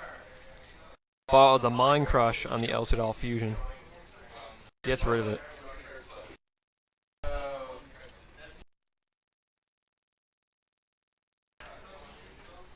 So this is a horrible position right now for Dylan. But just in case, just for kicks, let's play the second Shadmere. So now Tikusaka's effect is activated, so Dylan can no longer set. And the Pleiades. This is a horrible position now for Dylan. And that's the game. I believe that looks like a scoop. You can't play any of it. And I believe that is the game. So Mahoney takes it 2-0. Batteryman defeating Shadows. Unless he's citing the mistake. Mistake's pretty good against Batteryman. Oh, the Grand Mole. Alright, that was pretty good. Batteryman takes it in 2.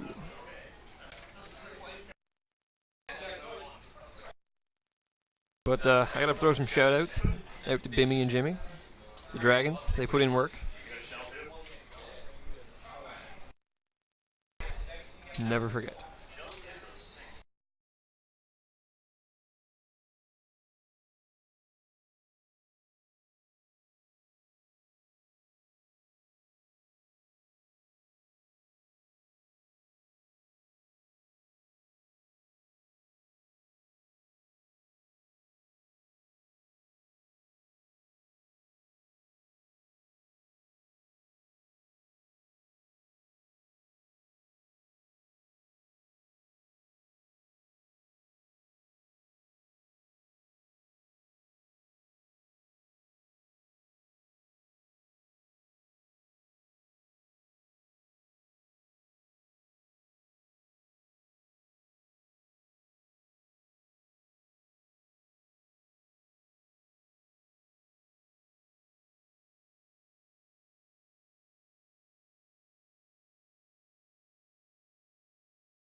So what we're going to do is we are going to have a little interview with the Double Dragon himself, Mr. Dillon.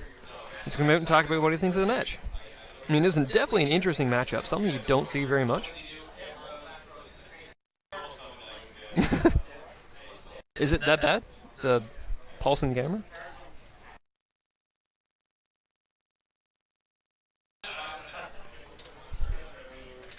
Alright, so here we come. Mr. Dillon, maybe? Oh, Mr. Dillon. I will believe hand the mic over to you.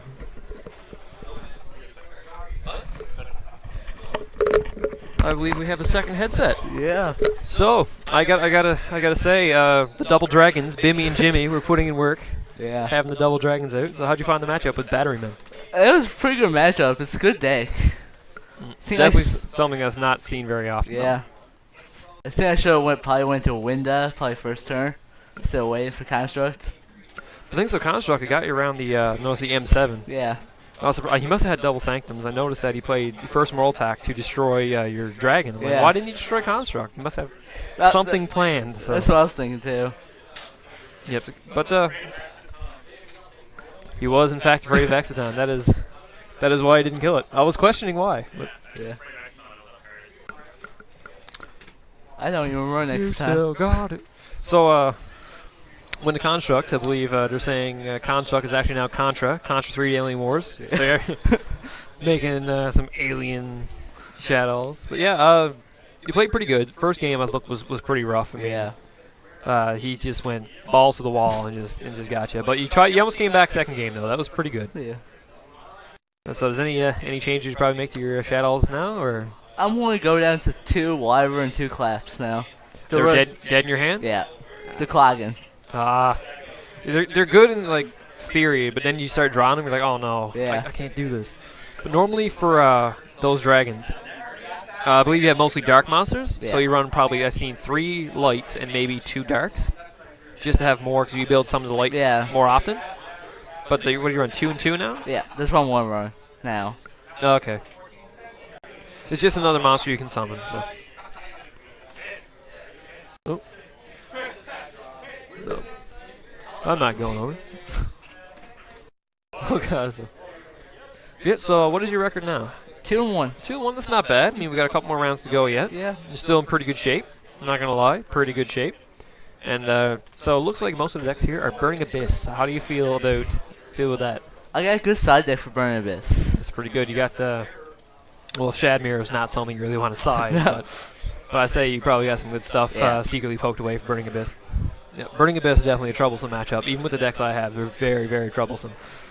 But I believe there's at least 3 of them. Maybe 4. I'm not 100% sure. I think there's 4. There's probably 4 For what I've seen. Burning Abyss monsters. Or decks. So they only run 4 monsters. Yeah. They don't run just 4 Burning Abyss monsters. That is it. Torgon engine. That's it. Who needs Tour Guide? I don't know. Why'd you run Torgon to Burning Abyss deck? I mean, it's Yeah. not like it fuels stuff. Nope, but it's pretty good. We are still doing, I believe, good on time here now. We still have a couple more matches being played. I'm not sure when we're doing best best Burning Abyss counter is Ned Flanders. Oh, good God. Good old Flanders. Yeah. Yeah, we've seen a lot of interesting sides. I believe people have been playing Flying Sea, I believe, that's a pretty good common side card against it. What I find troublesome about that though is the trap, the Fire Lake trap.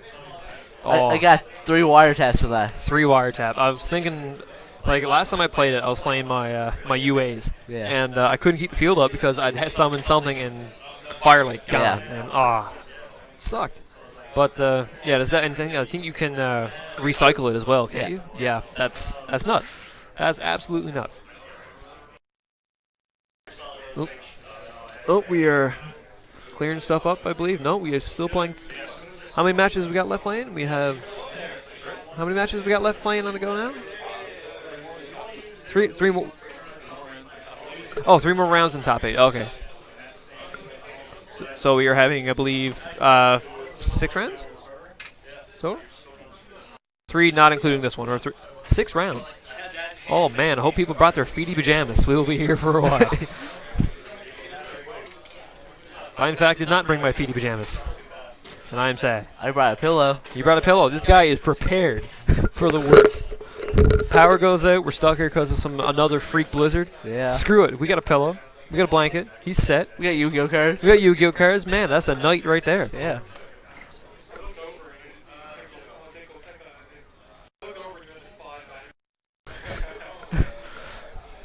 Yeah.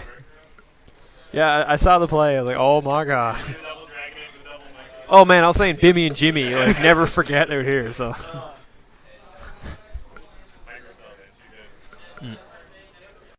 Yeah, it's definitely a good deck though. I actually found that the baby cage strength helps so much. Black, I run 3 black and white. I always have white targets in grave, right? So, Yep. play turn 1, 9 volt, search charger, grave. Turn 2, banish, 9 volt for black. Tribute for charger, search for white, and special summon for 9 volt. Then you can banish the black for the white, and search, so you'll have a fuel cell. Yeah. 9 volt charger, light, and you can go on rank 4 piece. That's hurting.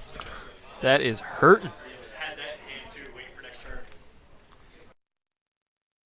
I knew it was going to that look, but I just didn't think it was going to happen.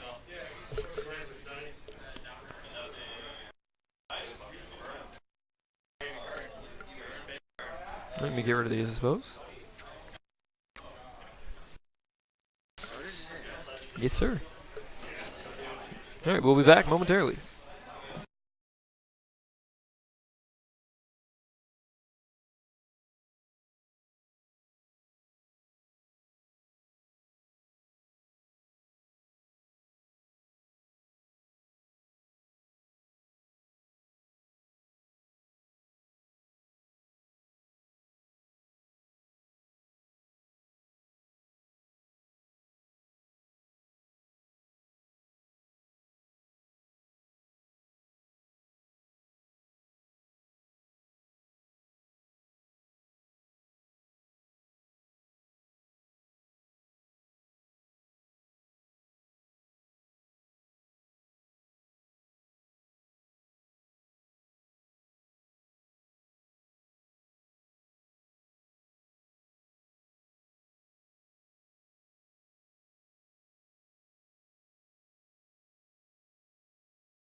No, not my shell.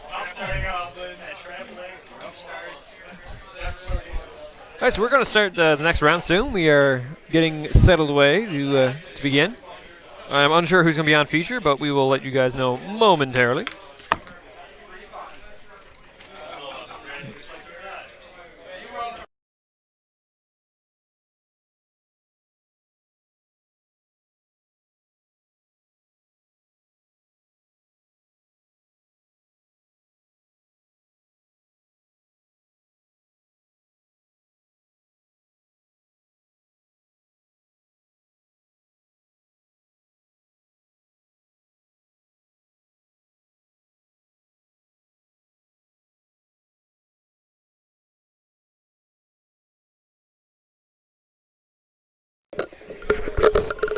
Alright, it looks like the feature has been selected.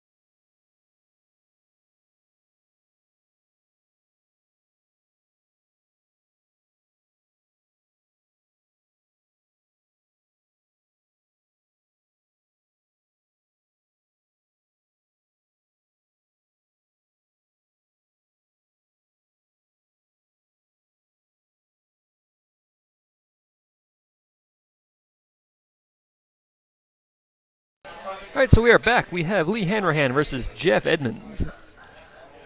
And I believe...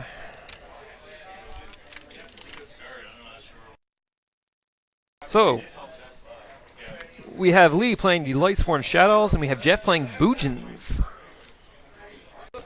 Should be interesting, because we haven't seen Boojins in quite some time. Yeah, as opposed to every round back at Outcast. We'll...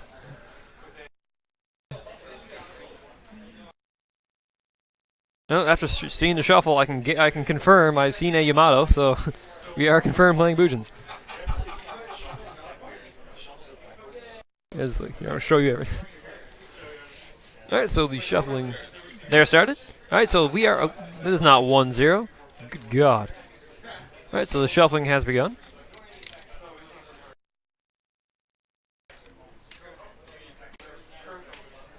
So this is going to be an interesting matchup, definitely. Tanning booth match. Oh God.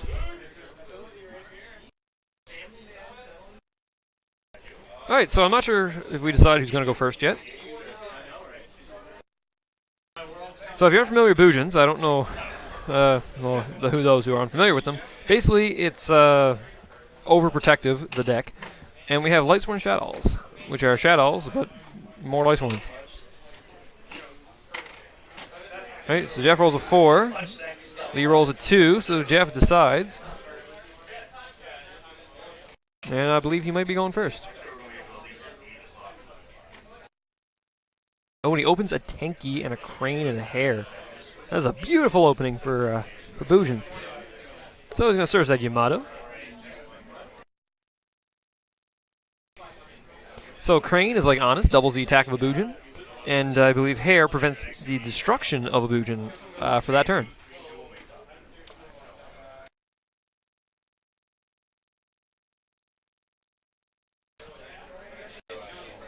So we have Yamato's effect. You can either add to the hand and send to grave. And he's going to, looks like, I couldn't tell what that was. It might have been a turtle. Turtle negates something that targets it. And I see Lee with a Compulse, a Raiden, I believe. A second Raiden. But Solar Recharge. It's all fun and good. Oh, he drew the Regeki and the Lumina, I believe.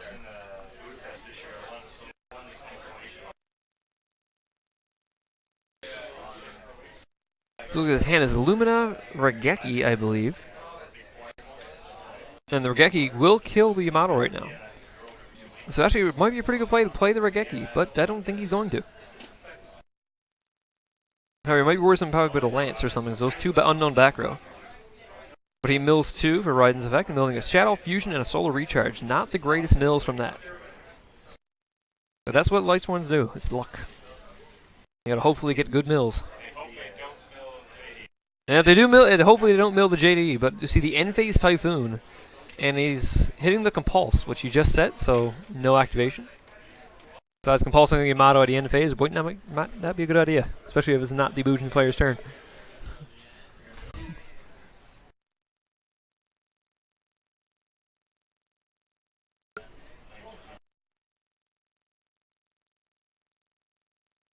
Alright, so we have a search, I believe, off a Skomata.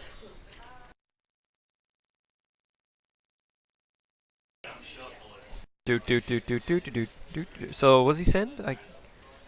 Looks like he sent a dragon to pop his other back row, which I couldn't quite tell what it was.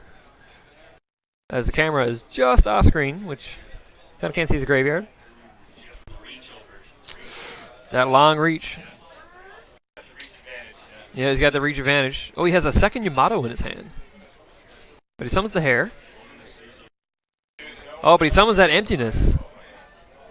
What has he got in plan? Okay, there it goes. You shouldn't really have popped the emptiness right away because Yamato can just run over Raiden. Unless he's maybe expecting some kind of exceed for maybe Saswano or something.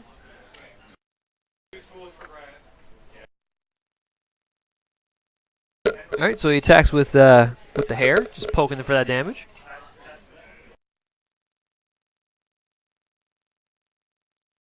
Oh, good guy. Alright, and here is the possibly Saswano, maybe a Tiger King. No, here's not a beast. Not a beast warrior. You can't go Tiger King with this. There's the Saswano. Alright, that's probably what Lee was worried about. So he's going to send the hair to add a Bujin from deck to hand, or I believe send from deck to graveyard.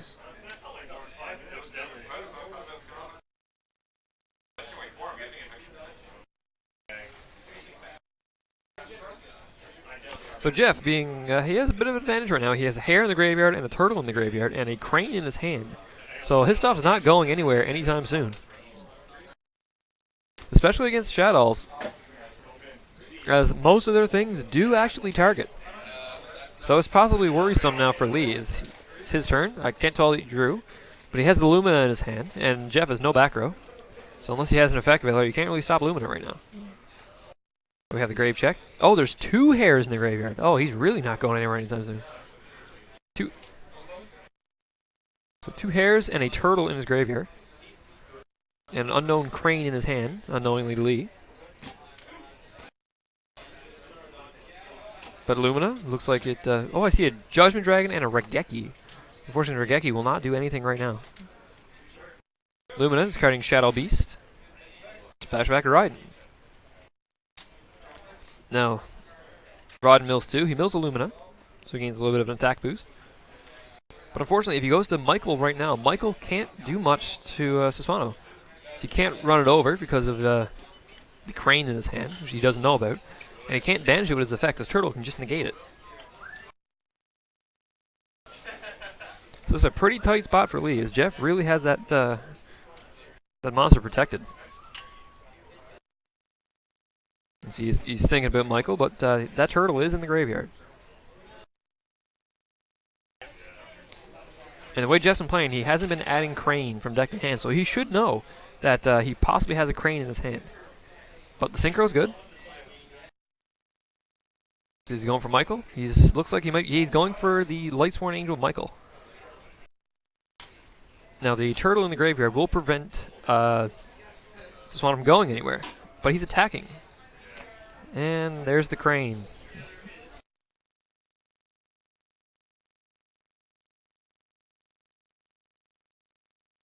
So, I guess the effect of Michael is shuffle all the Lightsworns back in and gain some life points.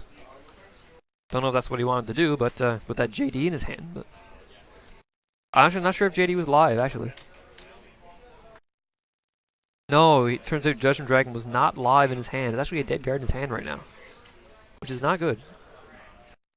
Especially with the low amount of card presence he has. So he has 2 different names in the grave. But he does gain a bit of life points back. Can't tell what they're at right now, but we'll see how this turns out. Oh, we had the flop. This is the classic. I'm going to side in my 3 cards as I drop it. Jokes, jokes. Alright, there we have the cut. So right now, Lee has nothing, and Jeff can just search for another crane during his next turn. And this looks like that's what he might do, just probably search, because he has another Yamato in his hand. So searching crane, there it is. So this is a very bad position for Lee right now.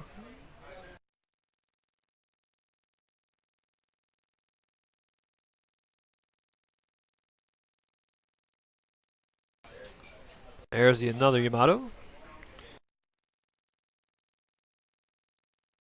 So looks like he's attacking with both. Poke for looks like half his total life points. Be about 20, 25. Bujins. Oh, we are rooting for Bujins here now to beat Shadows. And oh, he has a bottomless as well. That is hurting. But he already has a crane. Looks like he might be sending a turtle. I think another turtle.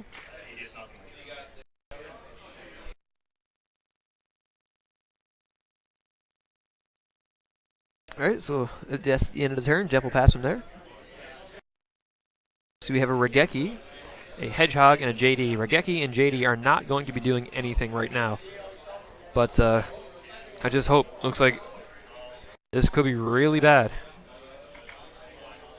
Or classic Jeff answering his phone in the middle of the match. It's like, hey mom, look how bad I'm beating Shadows.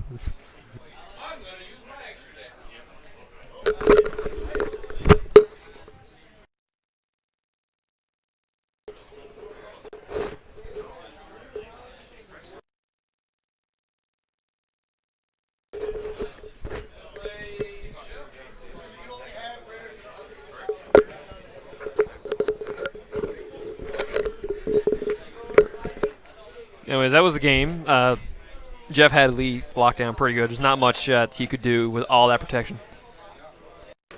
Ghost Tricks, they are played at locals, but currently in this tournament, no one is playing Ghost Tricks. But there are a scattered few Ghost Trick and Ghost Trick variants floating around locals. But unfortunately, none today. So siding is now in progress as Jeff takes game 1.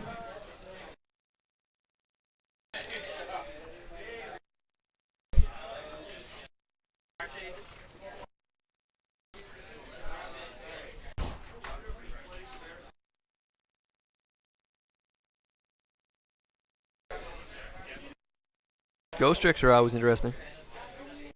I have I was trying Ghost Trick Monarchs before. That was something. But pure Ghost Tricks are always fun. Especially with your, was it your skeleton, the mill face down? That's always good.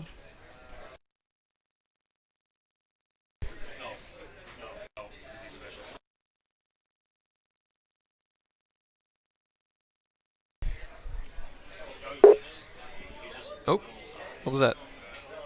No? Alright.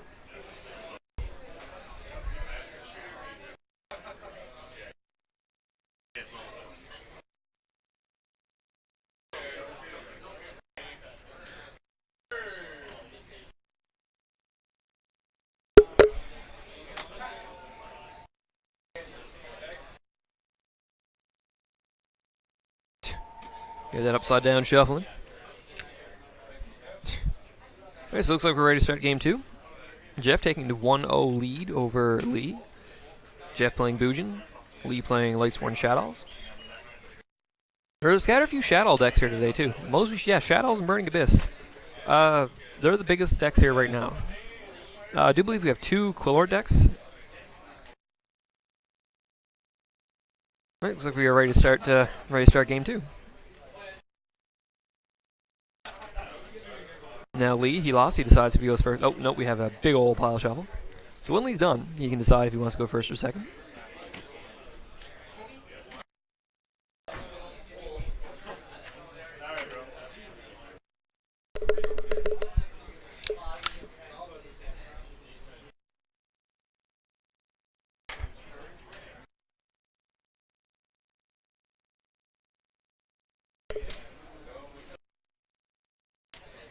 And I can see he's using some Coliseums and some Vanity's Images.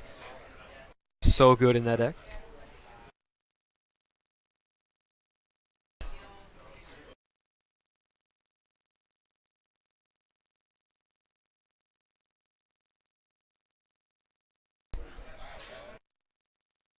Alright, so Lee, I believe, is going first.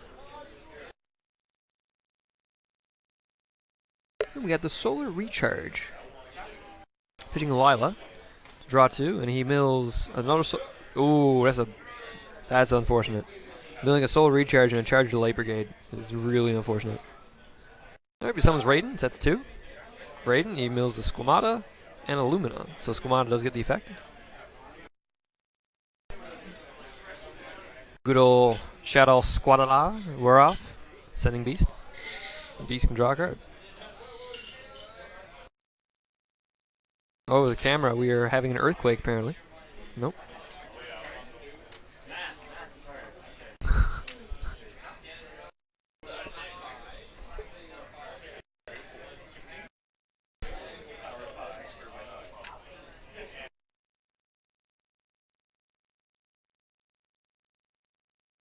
Alright, so he sets 2, and we see what Jeff opens Yamato. It looks like Light Imprisoning Mirror. I can't tell. Is one of the Imprisonings. Oh, it's Shad Mirror. Okay. Summon Yamato. He sets 2. Is he going to attack? No, he's not going to attack. But on the end phase, a breakthrough skill. So there's no search for Yamato this turn. Oh, and what a time to draw that. It looks like Lee is drawing Dimensional Fissure. Now that hurts both decks. And it's actually kind of interesting because normally with no graveyard, Boojins can probably beat down Light Swarms a bit more.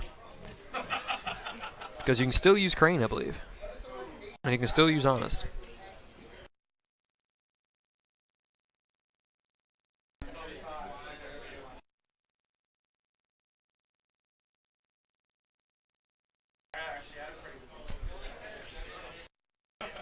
Oh, he looks like, yeah, he's playing the Soul Charge. So he's going for something here now. He's going for something big.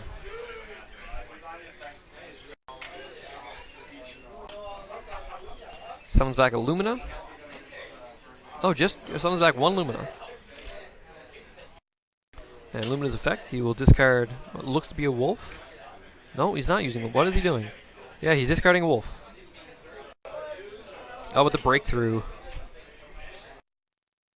So he loses that wolf in his hand. Like, it was doing so much in his hand as is. But it's probably better to be off in the graveyard.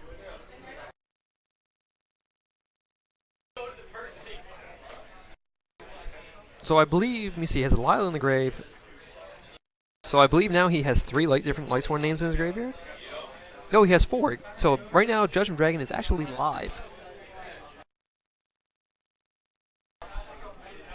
And Jeff does not believe he has anything in his graveyard, so he cannot protect the banishing of Yamato.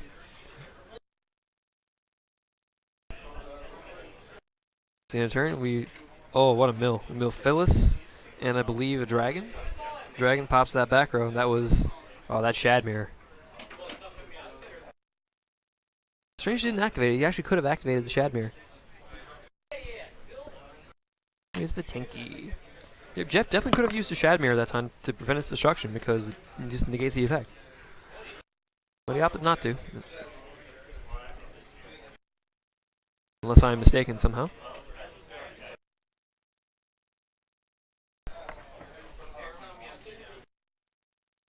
Oh, only.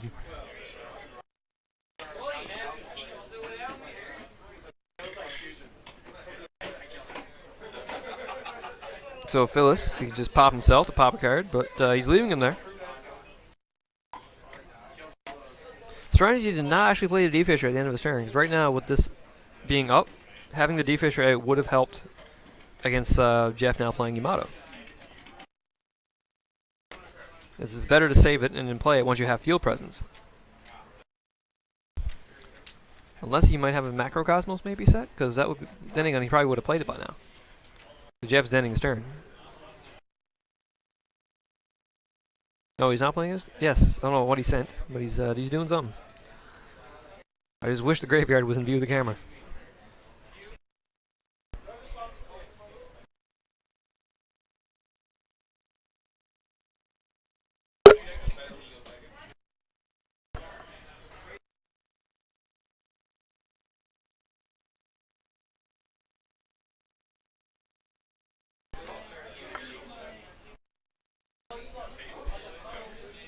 Yep, right now Judgment Dragon would be a thing, and he is live. There are, I believe, 4 different Lightsworn names in his grave, and he has a Judgment Dragon in his hand. So this could be really bad for Jeff right now, because I don't think he has really any way to protect Yamato. Especially if... True, they are not using Breakthrough Skills' secondary effect. Right now, they wouldn't really have a reason to use it, because they can only use that on their turn. Oh, and they're banished Yamato. Yeah, because Breakthrough Skill, you can only use it on your turn from your graveyard, and I guess there'll be no real situation to use it.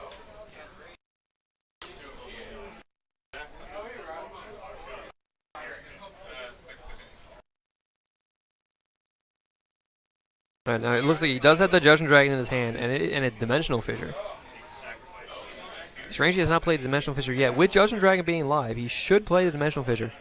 But he's opting not to. He's ending his turn to get the mills.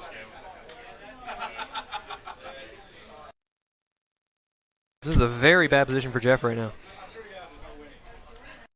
But it's just weird that he has... Wait, what? Wait, how do you mill the cards? What's he doing? Did I miss something?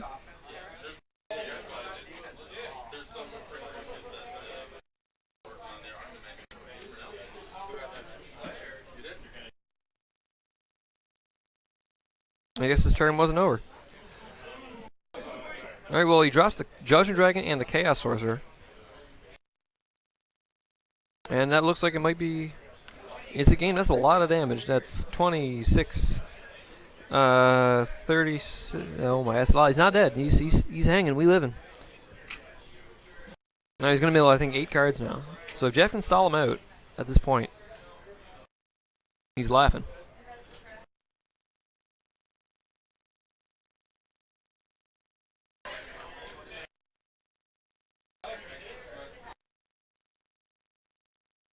Oh, we're getting a deck check just to see how many cards are actually left in Lee's deck. In case he does want to try and stall him out, because he has to mill 8 cards every turn now. And that's a lot of monsters.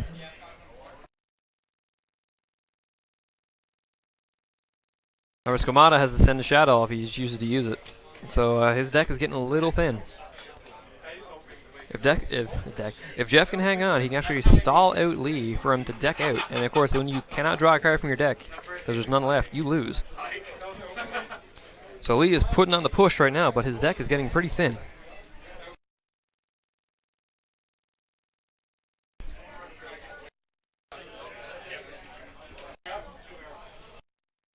So what can Jeff get here now? Ooh, a Kaiser. Kaiser Coliseum is very nice right now. However, he has no way to really stop any of those. Oh, but the emptiness, and there's the scoop. Okay. We are going to game 3.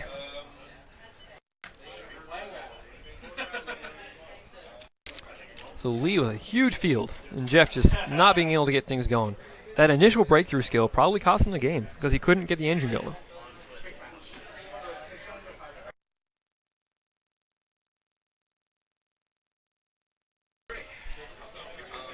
So the second sideboard will be in play.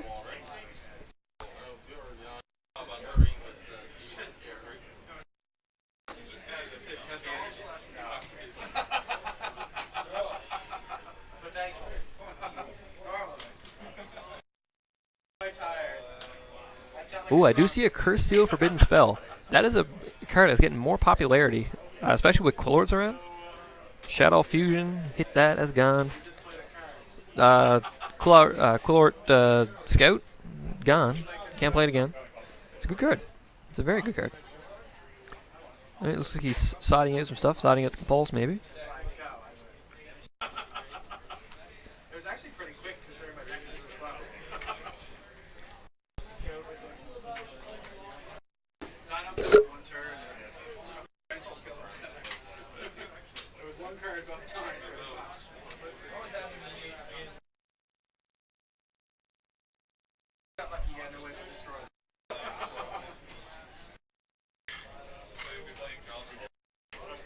Oh, I do see the Sekka's in there. Now, Sekka is getting a lot of popularity just because of the power of the card. Sekka is a beautiful card. So I believe Jeff is going to be going first here, once the camera is done auto-focusing in on the action we have here. We have our initial deck cuts, and let's see if Jeff can get the Yamato off first turn, 'cause that would be beautiful for Jeff to be able to get a Yamato first turn.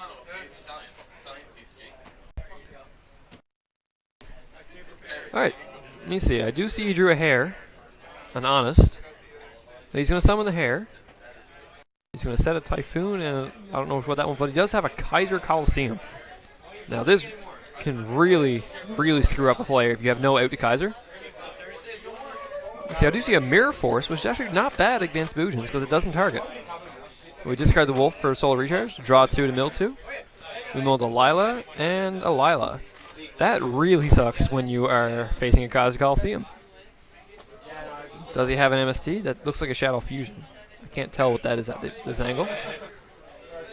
But milling those 2 Lilas, that really sucks because, yeah, it is a Shadow Fusion. Alright, I see a Shadow Fusion, possibly another Solar Recharge. Can't quite tell.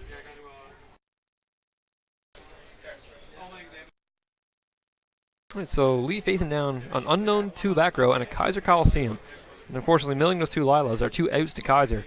And facing a Shadow deck, Kaiser really doesn't hurts it a fair bit. You can't really do anything.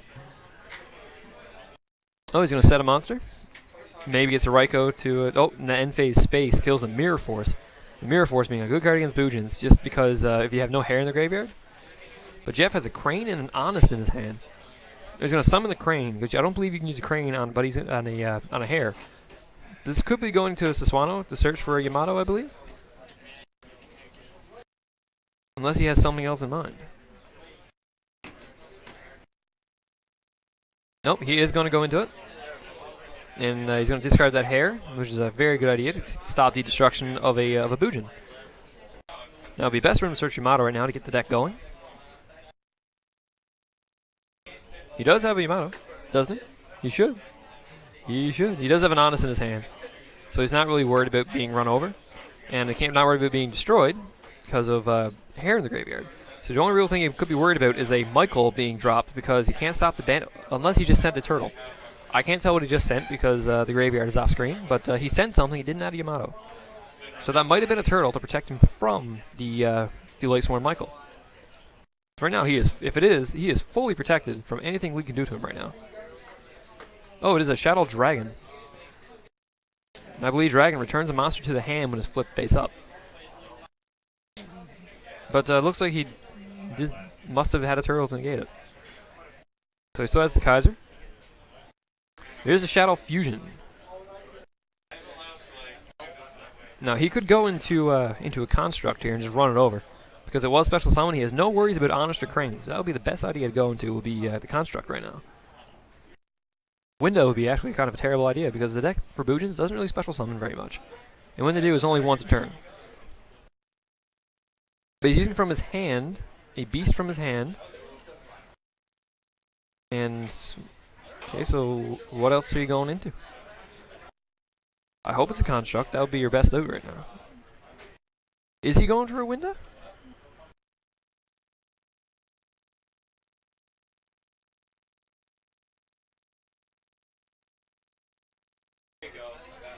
Oh, wait, what's he doing? You're not actually summoning anything. Where's your fusion? Window. It is window. Oh, he has a compulsory. Okay. So he has a backup strategy. Unfortunately, he's going to have to use that thing in his draw during Jeff's draw phase, or he's going to be able to search a Yamato off this Saswano right now.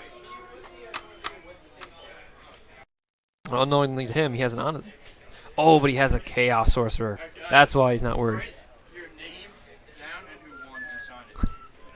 Alright, so the Chaos Sorcerer vanishes in the end phase Typhoon. Or unless maybe it was an end phase? Yes, it was an end phase. Alright, so staring at a Chaos Sorcerer and a window right now, only with 2 cards in his hand.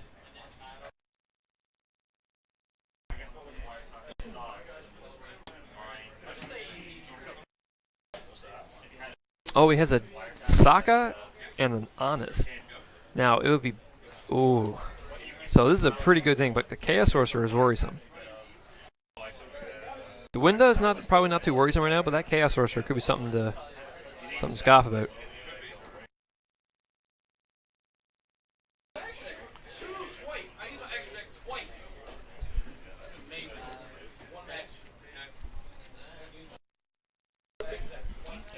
right, so he summons the Sekka.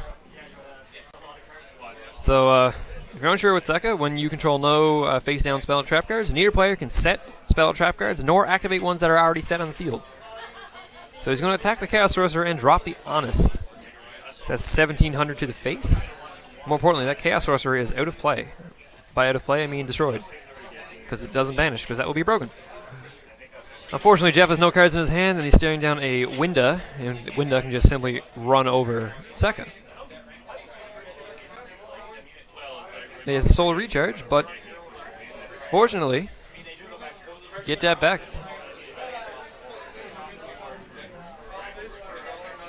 Nope, you can still play spells, you just can't set them. There's another card next set, I believe, that actually will stop you from playing spells. Oh no, he has a Judgment Dragon in his hand. And there's no way Jeff can protect his monster right now. However, does he have 4 Light Sworns? I know he has a Lumina. There's a Lumina. There's a Lila and a Wolf. Looks he only has maybe 3 Light Sworns in his graveyard with different names. So I was wondering if he can push, and when a Bujin is top decking, that's not good.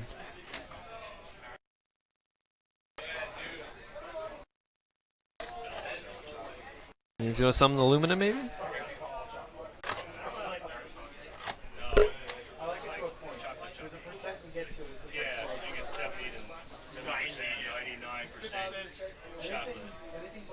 Alright, so he summons back the Wolf to run over the Sekka, and it looks like Jeff is in a very bad position right now.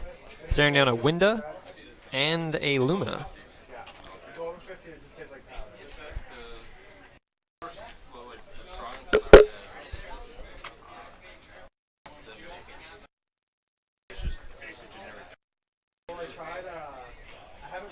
Alright, so Lee in a very good position over Jeff right now. Oh, you're getting the Shadow Fusion back. You cannot play it this turn because he had already special summoned off the Lumina. Alright, so what did Jeff drew? He drew a Crane. Oh, this is not good. Well, Lumina is destroyed. Jeff is not out of this yet. Crane is something you do not want to... Well, if you have top decking, but he drew an Emptiness. So he does... he has Lumina, Lila, Raiden. He only has 3 since he brought back that Wolf. He does not have 4 Light Sworns in his graveyard. And he has no way of getting Wolf there unless he's destroyed. And there goes Crane. There's going to be a direct hit from Winda.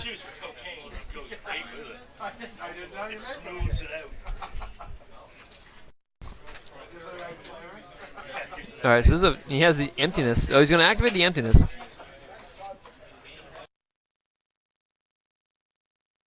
Oh, and Jeff drew a breakthrough skill, and there's the handshake, and that is the game. And Lee takes it 2-1 with his Light Sworn Shadows.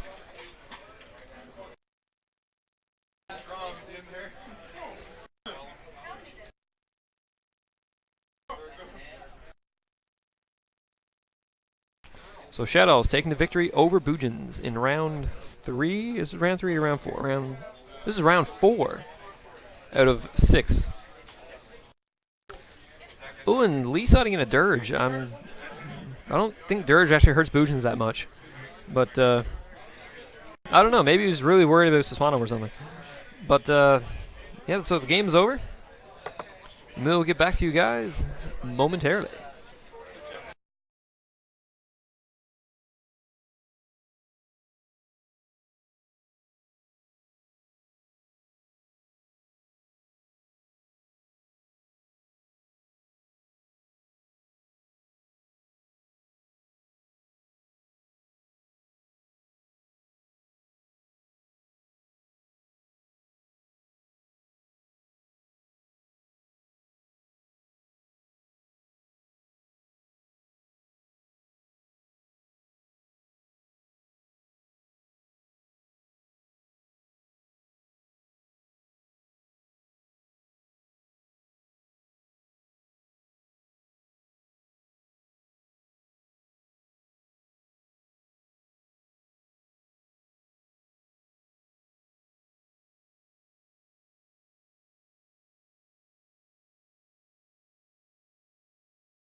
Hello, everyone, and welcome back.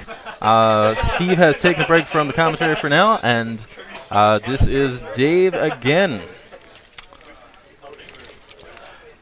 So we actually got a pretty exciting feature match for you guys here going into. This is 1, 2, 3, going into I believe round 4 already, or no, actually round 5. We're on round 5 already, man. The day has gone by so fast. So with that, on the player on the left, we're going to be having Paul Mulrooney, who's going to be playing Trap Tricks Rock Stun. Definitely an interesting deck there. Versus Cody Pike, who is going to be playing a Melodious deck. So definitely some stuff that you don't see every day. Both players playing pretty unique decks here. And both doing actually pretty well here today. I believe both players are X1 at this point. We do have one more round of Swiss after this before we make the top 8 cut.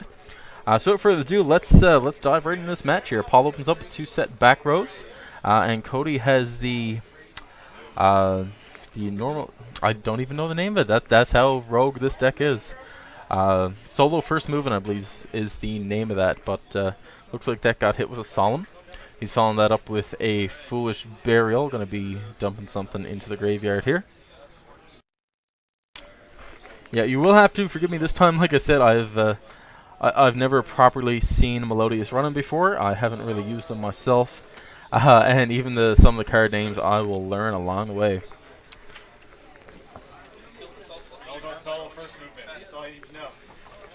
All right, looks like Cody's got the Summoner Monk. Paul wondering if he's going to respond to anything there. Yep, using the effect, discarded the Upstart Goblin.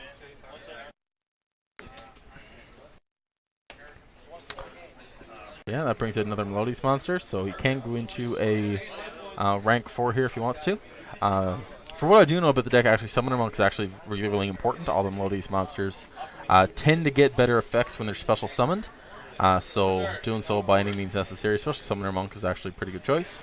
And Cody does get hit by Imbus T there in the end phase, taking it one of his back rows. Alright, plays back over to Paul. Paul looks to have all monsters in his hand.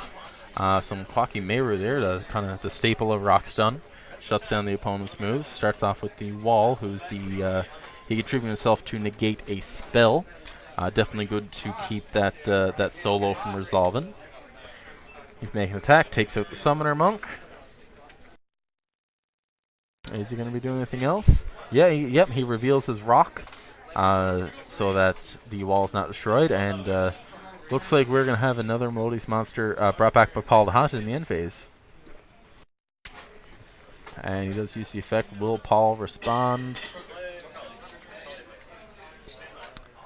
No, I think we're just... Yeah, that's always the fun thing about rogue decks. Everyone got to kind of stop for a minute, read what's going on, and you can very easily lose the decks when you don't know what they do. That's the scary part. And if you're playing in any kind of a half decently large event, the first couple of rounds where you see a lot more of this kind of stuff is way more dangerous. All right. So with that, actually, guys, we are having just a little technical difficulty here. We will be back in a few moments.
And we are back. I do apologize for that, guys. We did have a couple of things that we had to straighten out there.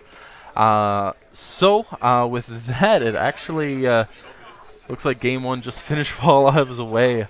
So we'll be back on Game 2 here in just a sec.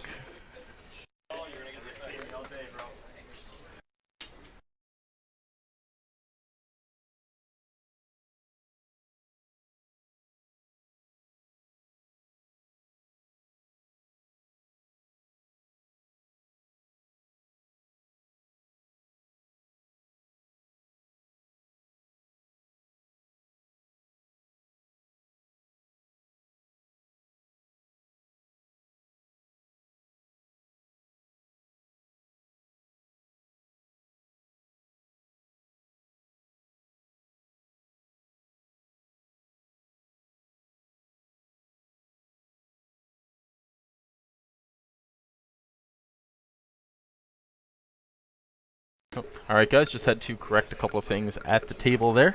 Looks like the guys actually moved the mats a little bit, got that all messed up, a little bit of life point issues there. But with that, we are going to be moving into Game 2. Cody got round 1. And Paul really kind of just did not know what he was playing against. And like I said, when that happens, there's not really a whole lot you can do. You can be taken by surprise. And that's kind of the one thing that Rogue has over, your normal decks. People just don't know how to play against him. So Paul starts it off with a Fossil Dyna in 3 back row. Cody upstarts and then blind MSTs. Not really.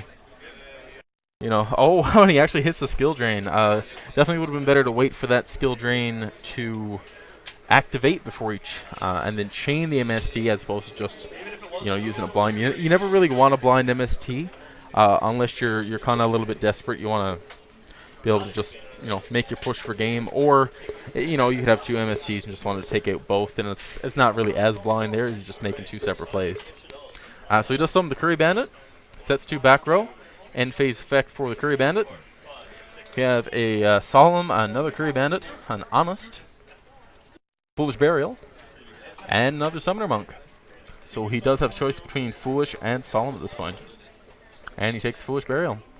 All the rest of the cards do go to the graveyard.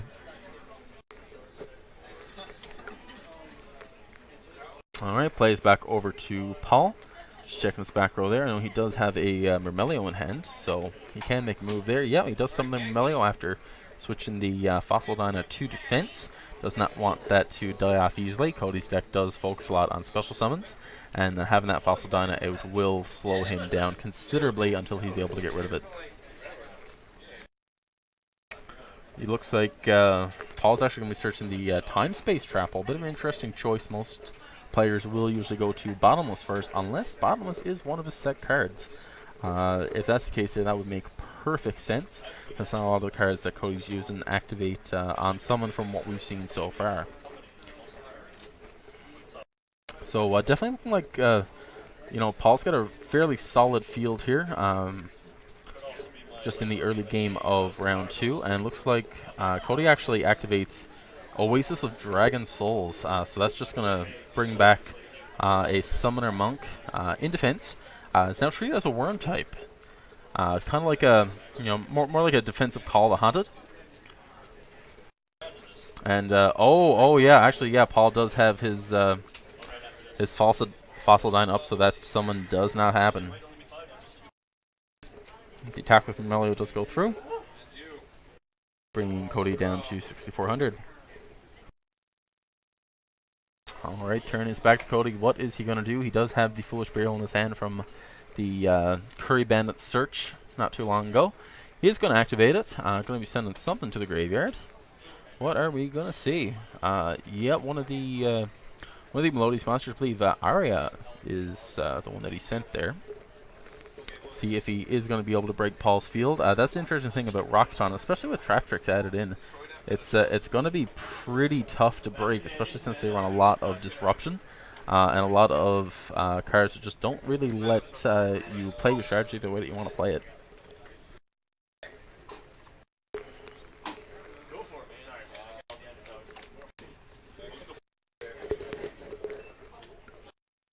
Yeah, Alright, so Cody does summon one of his monsters there. Not much happens, though.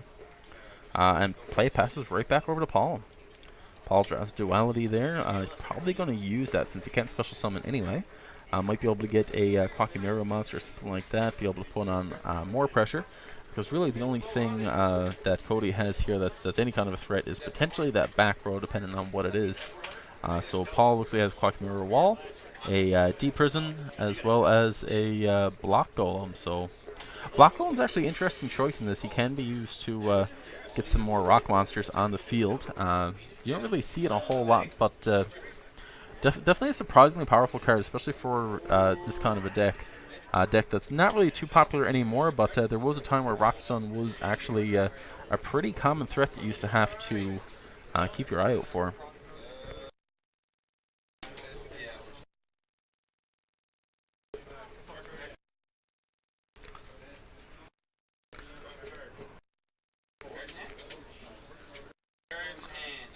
Alright, and looks like so he does have that Deep Prison, and also looks like he has a Legendary Jiu-Jitsu Master in hand. That's a card I've not seen in quite a long time. It used to be really, really popular way back in the day, since it had 1800 defense, which not a lot could get over.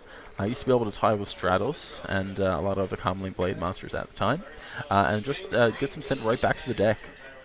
So definitely a potentially powerful ability in the form of the Jiu-Jitsu Master there. And Cody with not many answers to Paul's field. Without being able to special summon, there are very few things that he is going to be able to do here. Looks like he drew another Oasis Soul, 7 that. It's pretty much dead as long as the Fossil Dyna is out. Oh no. Oh, I think he may have misplayed there. Yep, so yeah, hopefully we'll have a judge on that here in just a second.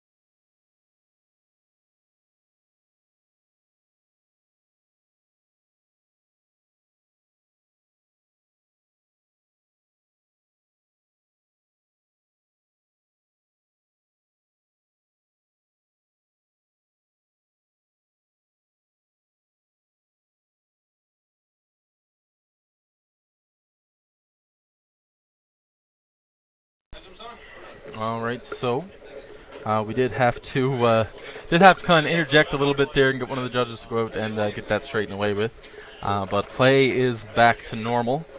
There was a little bit of an issue there. Cody tried to use both Oasis Soul and Breakthrough Skill on the same chain, which you can't really do in that situation. So he is in a very rough spot. He did have the right intentions there, just didn't quite play out the ideal way that it was supposed to.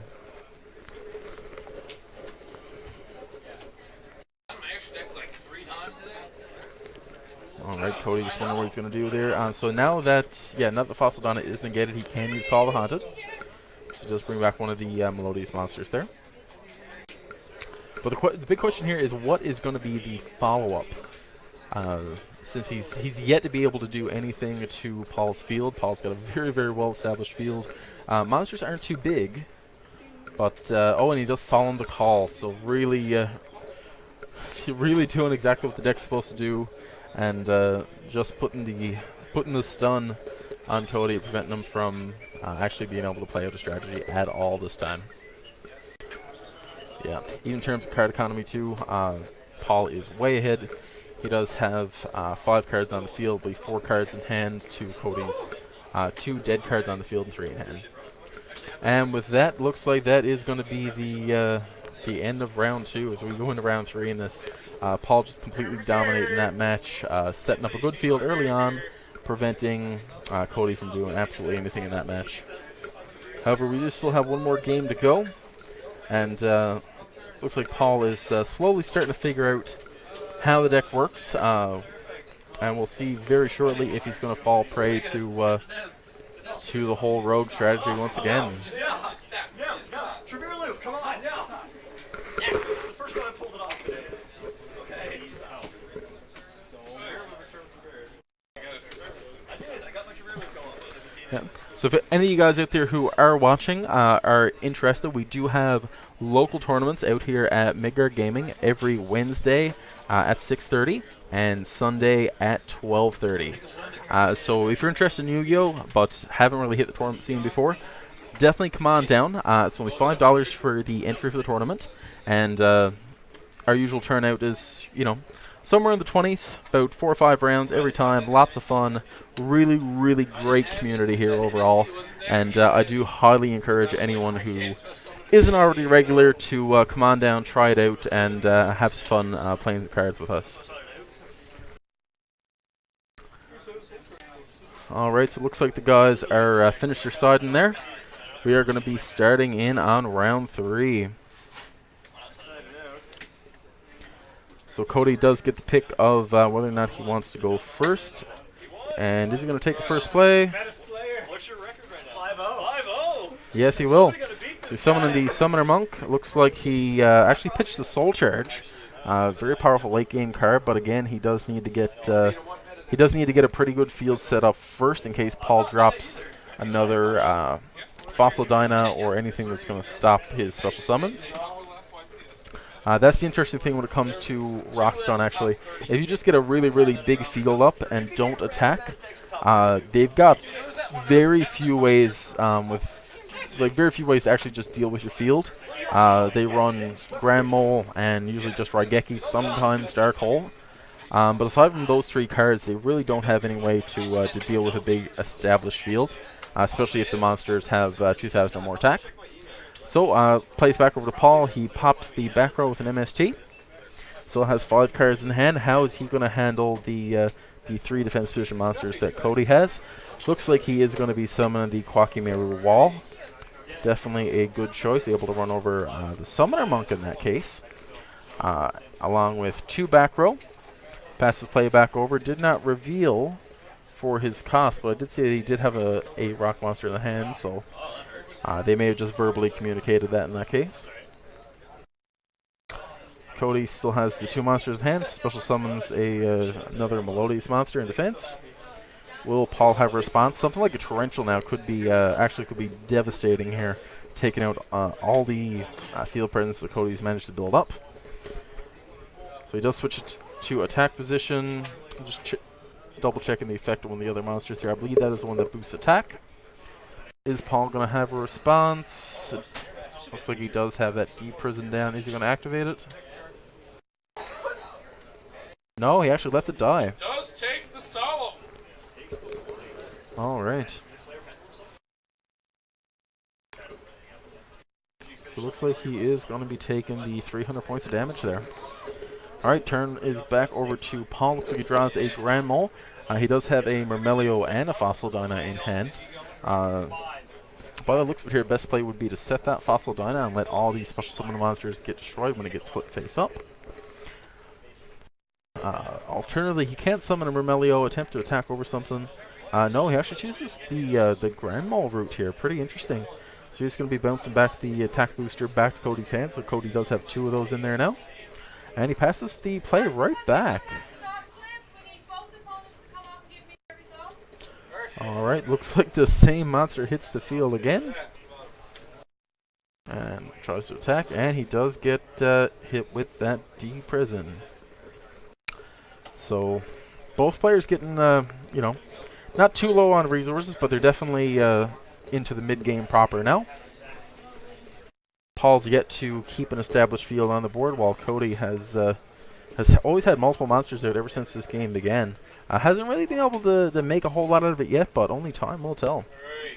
Paul looks like he draws the Compulse, finally sets the Fossil Dyna. And how is Cody going to respond? Is he going to be attacking, or is he just going to use the Curry Band he just drew and pass?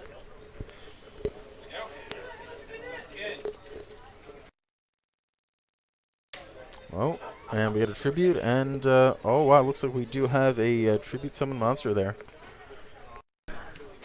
That looks like it Looks to be one of the newer Melodies monsters, but again, such as Rogue, you don't know all the cards off top of your head, especially when you're doing what I'm doing and just kind of watching the feed as it's happening. I'm not actually out at the table; I am in another room because I really don't want the guys to hear my commentary. I don't want to be giving anyone any kind of an unfair advantage. So that monster does get summoned, but Paul does compulse it back to the hand, so Cody's going to have to tribute another monster in his next turn if he does want to get that back out. So his only monster left does attack the Fossil Dyna. Fossil Dyna gets flipped, effect goes off, and pops the special summon monster. And, yeah, looks like the Fossil Dyna is then destroyed by battle. Turns over to Paul, summons the Mermelio. Probably going to search out probably a bottomless trap hole in this case. He already has the time space trap hole face down. Alright, searches the bottomless. So he is going to have an answer to that tribute summon monster that Cody had just a minute ago. So between that and the time space that he already has down, he's starting to get a pretty dangerous field up. Traptrix, obviously a really, really strong engine. Did really well in the 2014 WCQ season. Both the winner and runner-up of the North American WCQ both did run the Hat deck, which was a lot of Traptrix play in there. So definitely proven to be effective as Paul just bottomlesses Cody's other monster as he summoned it. Turn is back over to Paul. Is Paul actually going to field some more monsters here? That probably would be the best case. He does have quite a bit of card advantage. Oh, and there is the Fossil Dyna, looking very similar to Game 2 with the Mermelio and the Fossil Dyna up. Cody cannot special summon anymore at this point until he gets rid of the Dyna. And if Paul can manage to keep at least one trap down, he should be able to keep control of this game and get ahead enough to be able to take Game 3. Alright, so it looks like the current score is 5,500 to 3,600 in favor of Paul. And Cody actually activates 1 Day of Peace. So both players do draw a card and no one does any damage to the end of Cody's next turn. Alright, there's the Curry Bandit. Not too bad of a combo there. Curry Bandit obviously leaves you with without a field if it's just that you have when you summon it that turn. He's going to be doing his mills. Looks like he has another Curry Bandit again, but he definitely has a lot of good choices for his spell and traps now. He takes the solo, which is interesting considering that Fossil Dyna is still up. Not sure if that's just a straight-up misplay, or if he does have a plan to get over it. Raigeki would have been a good choice there, just to be able to wipe out Paul's field, and since Paul knew he took Raigeki, it probably would have prevented him from summoning a monster that turn, as he did not want to let Cody get a +2 off of that one card. That would have probably gotten him back into the game, actually. Alright, summons the Mermelio, gets a Traptrix Trap Hole Nightmare. So definitely kind of has a double layer protection against special summons there for both the effects and the special summons themselves in the first place. And depending on what that face down card that Cody has, this might be game. No, it's not. He actually does not make the push. Oh yeah, for my bad. 1 Day Peace was actually still activated, so no damage could be done. Cody sets the monster, passes back over to Paul. Paul still has quite a bit of card advantage here. Is he going to commit another monster to the field? Yes, he does summon the Neospatian Grand Mole, which is going to be able to bounce the set monster no matter what it is. And if he can actually push through with the two Mermelios and the Dyna, he is going to be able to get game here. Does Cody have anything down to prevent that? Oh, what will it be? He is checking. He does seem to be thinking. That's no, he may not have anything. No, and there's the GG. That is game over. Paul wins the feature match of round 5. Alright, so we will be back in a few minutes here as we get one of these players out here to talk about their match.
That's always my struggle, deciding out, because I can't really afford to decide it. I do so poorly. It all depends on how I want to play. Do I want to continue to burn you? All right, guys. So now that our round 4 feature match is over, we are going to be having Paul Maroney join us here in a few minutes to talk about his Trap Tricks Rock Stun deck, as well as the feature match you guys just watched.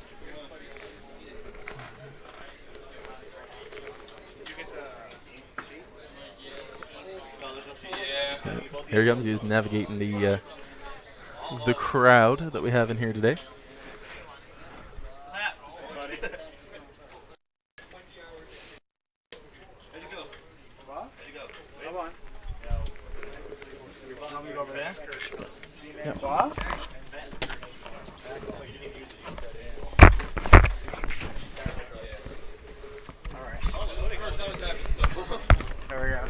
All right, guys. So say hello to Paul. Paul's joining us now just after his round 5 feature match. Hey guys. All right, so Paul, how was that your first time playing against Melodious? It was. I think it would be the first time for a lot of people. it would for sure. Yeah. Awesome. So how'd you find it? You know what? The first game completely caught off guard because like once they get that lockout with the special summon guys and you can't destroy them by any ways, it's the deck that I had currently had no way to get through that. So once they got that out, so it was rough. Yeah, so it looks like the Fossil Dino put it in a lot of work. Fossil Dino, yeah.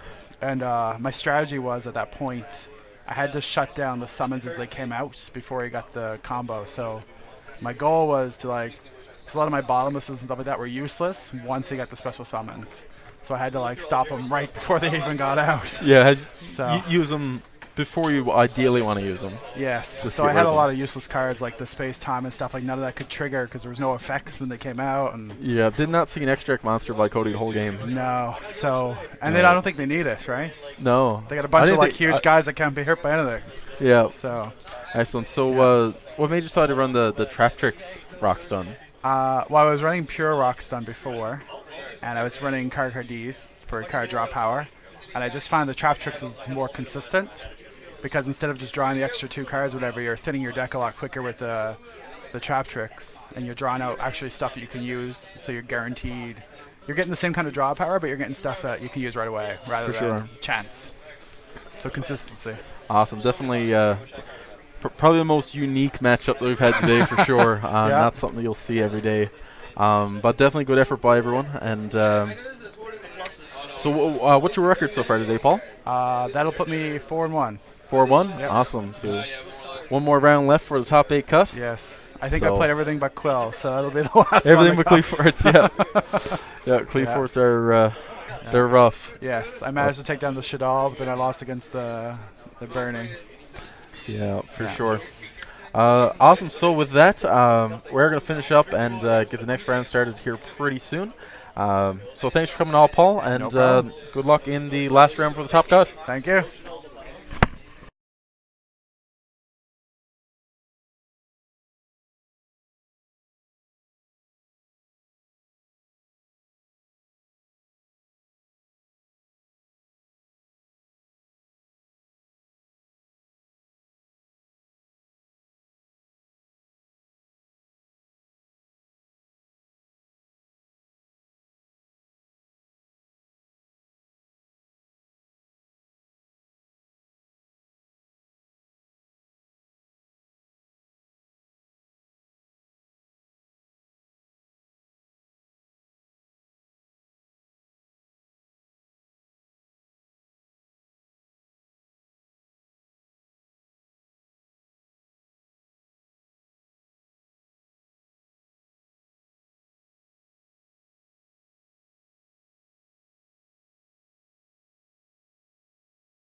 Alright everyone, welcome back for our final feature match of the Swiss rounds of the Yu-Gi-Oh! Avalon Championship here at Midgard Gaming in Mount Pearl.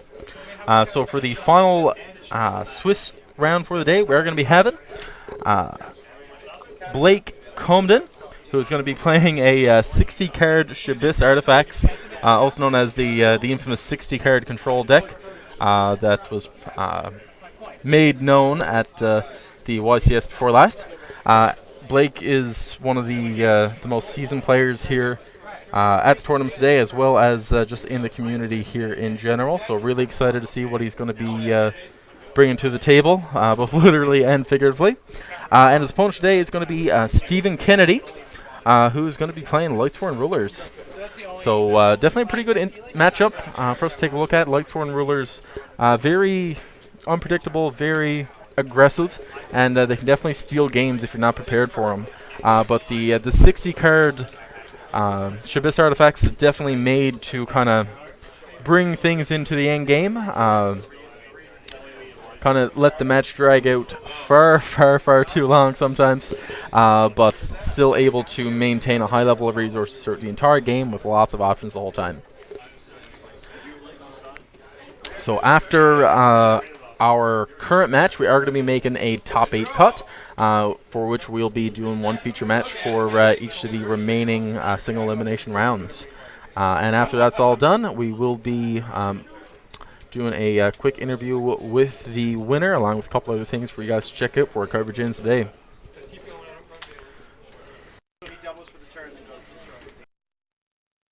Alright, so both players just going to shuffle up. We are going to see who's going to go first here in just a second.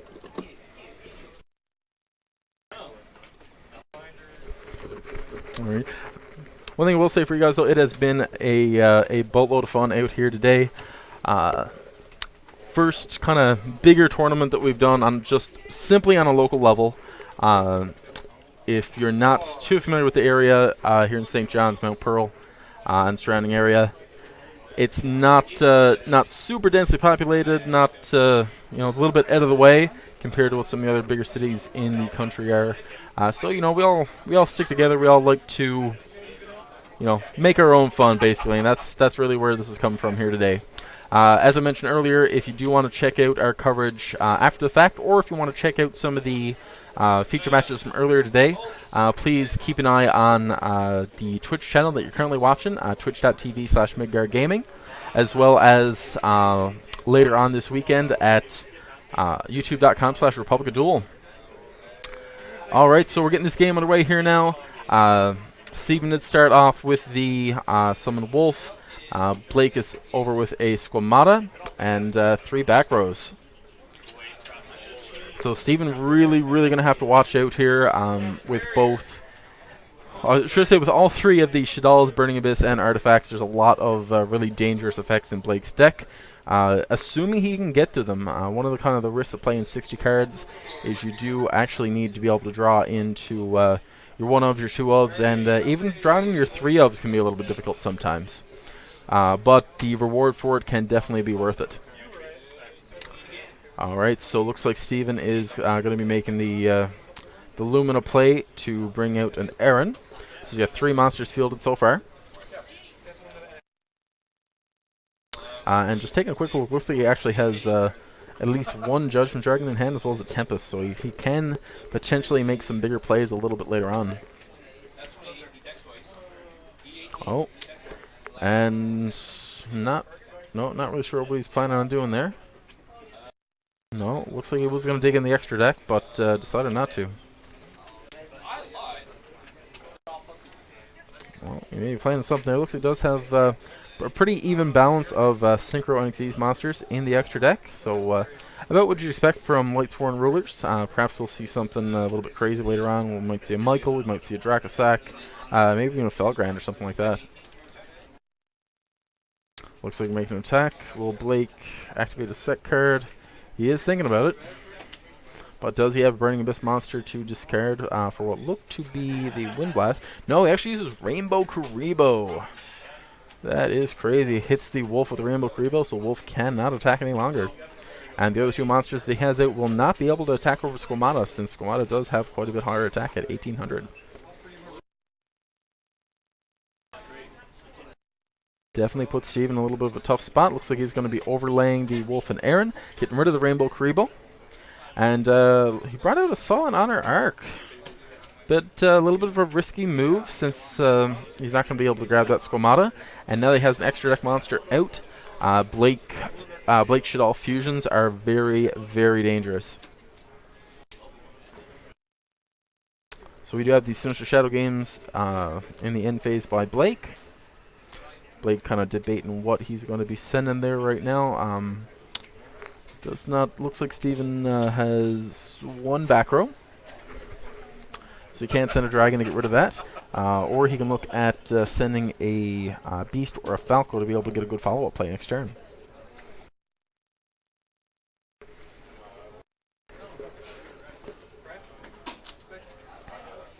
Just take a look at the opponent's graveyard. Blake.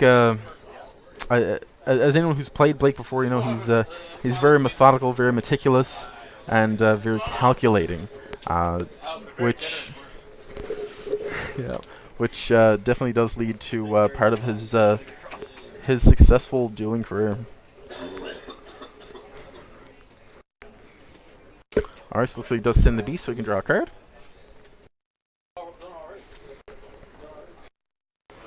All right, in turn play goes back over to Blake. Looks like he does have 2 traps set down. I think maybe 2 wind blasts. Wind blasts, sorry. And is he going to be making a move? Oh, looks like Steven does have the Beckoning Light, able to get some light monsters back to his hand. We got a Judgment Dragon,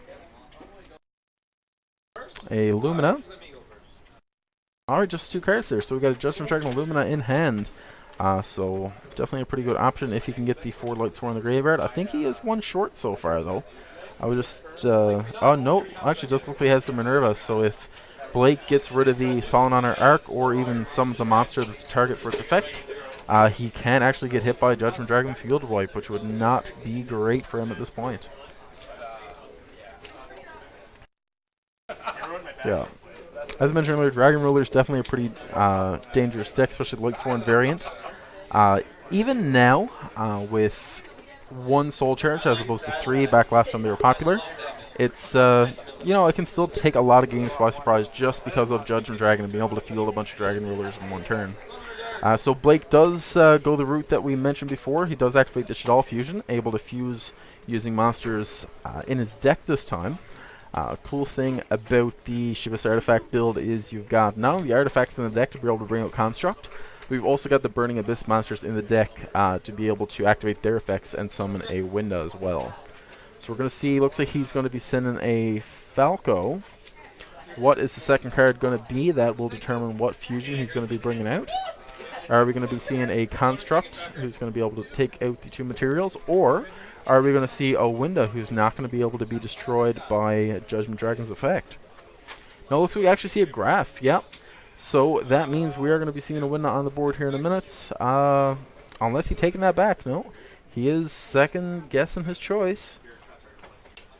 No, he decides to leave the Falco in the deck.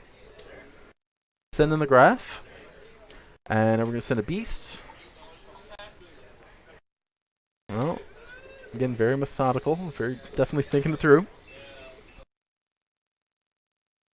Yeah, so it was actually a Graph and a Beast, so he's going to be able to summon a Burning Abyss monster from his deck, as well as draw a card after he summons Winda.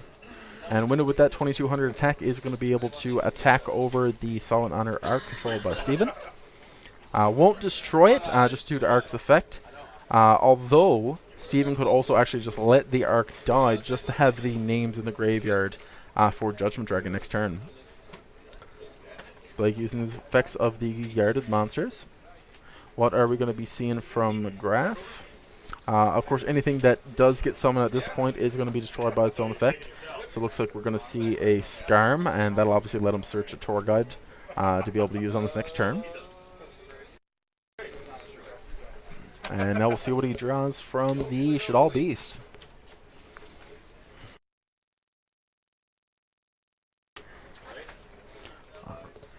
Blake's deck definitely pretty interesting. A little bit hard to put together, just considering the multitude of cards that you need for it, and a lot of very pricey extra deck cards. But definitely props to him for piloting the deck. It's a pretty tricky deck to play. Lots of stuff going on at the same time.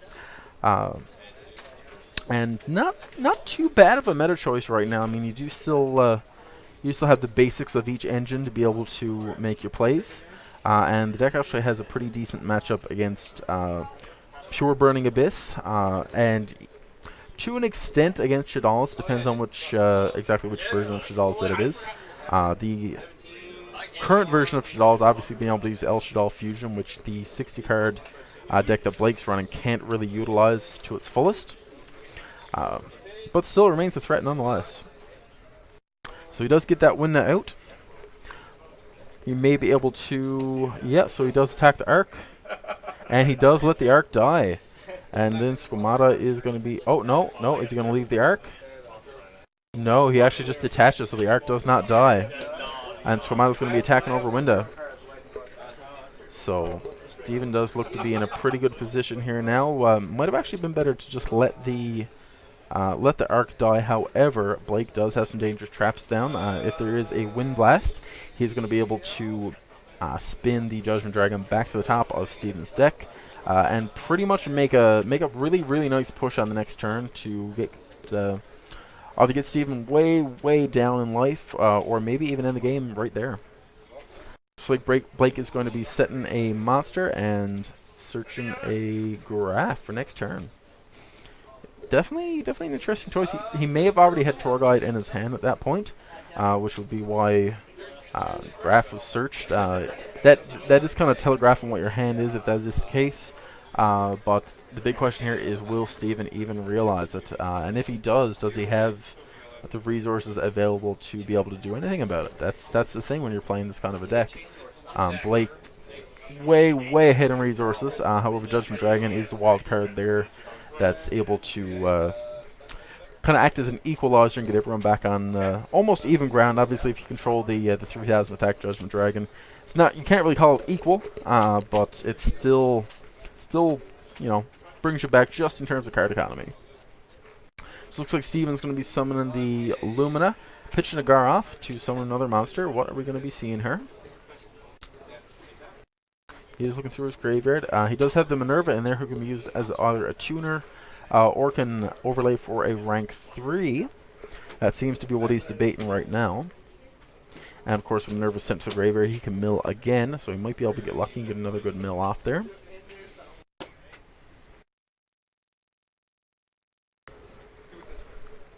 Alright, so it looks like he does actually overlay into Ghost Trick Alucard, which is a pretty interesting choice.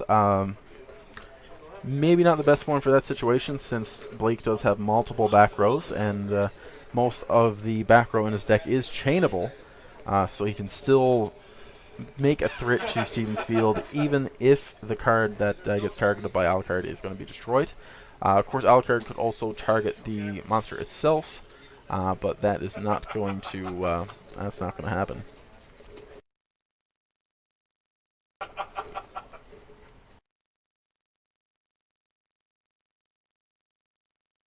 Right, Blake wondering what he's going to do here. Alright, looks like he's going to be Wind Blasting it. But what will he target? Is he going to target the Alucard, or is he going to target the Arc?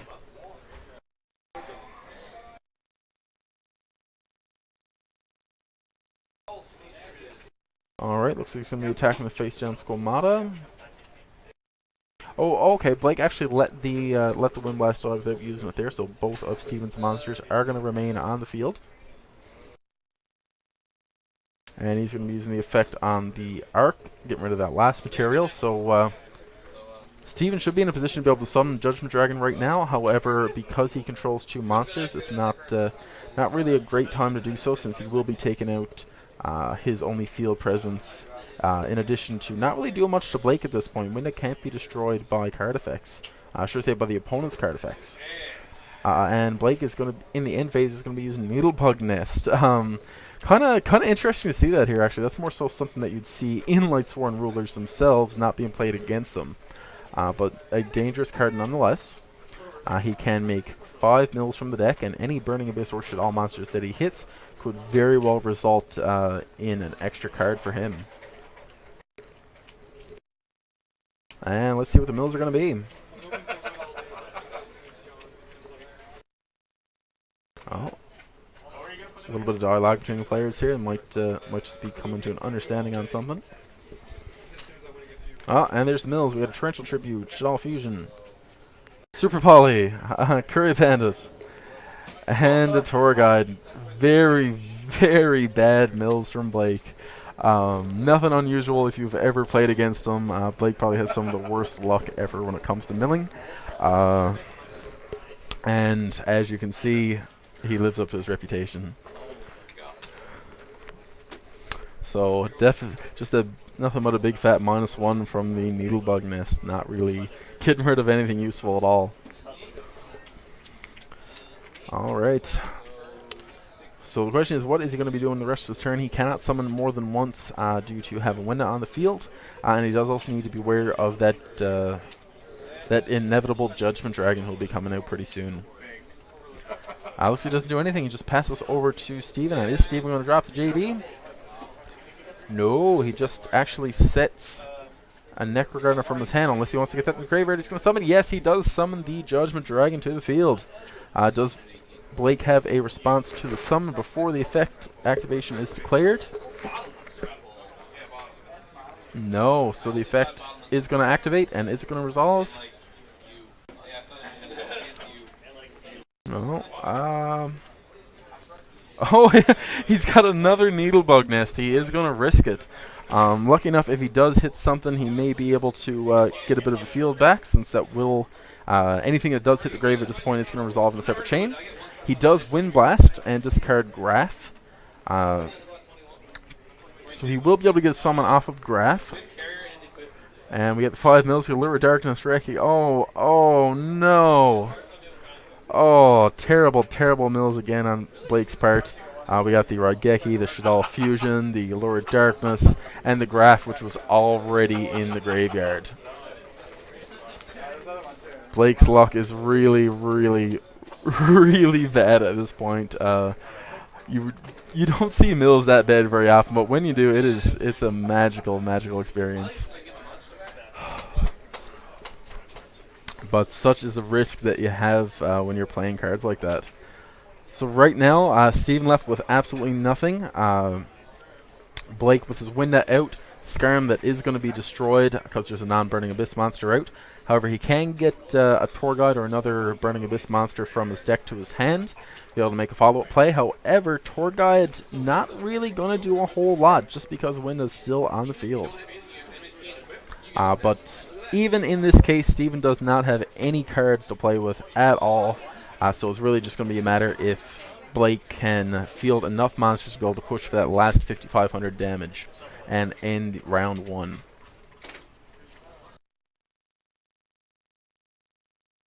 Alright, looks like he's actually going to be searching Curry Bandit, so he is adamant about those mills. So far, 10 cards mill. He's going to try for another 5 here in a minute. Most of the good spell and traps in the deck already gone. So a little bit of a risky move, but he can attack for that 1,000 damage nonetheless. Alright, what's he going to do? He does summon the Curry Bandit. Not really much Steven can do, although he does have the Necroguard in the graveyard, so he can block that 2,200 damage from going through if he wants. Okay, so yeah, he does let the 2,200 go through. And the other 1,000 is going to go through. And there is the mills. Okay, so not too bad. He does have the Vanity. He's able to stop the Judgment Dragon from going off. He also has Wind Blast, which will do pretty much the same thing. And spin it as soon as it hits the field. At this point here, Vanity is probably the better option to go with, just to completely shut down any special summons. Because really, without these special summons at their disposal, Lightsworn Rulers really can't do a whole lot to break your field. Even their really basic plays always involve Lumina or an Xyz summon or something like that, and they're pretty much neutered once Vanities is on the field, especially if they're behind in terms of card economy like this. Alright, so, yep, just looks like he takes that there. He does get the... There's the Judgment Dragon. The effect not going to do much here. He does need to attack over the window to get rid of it.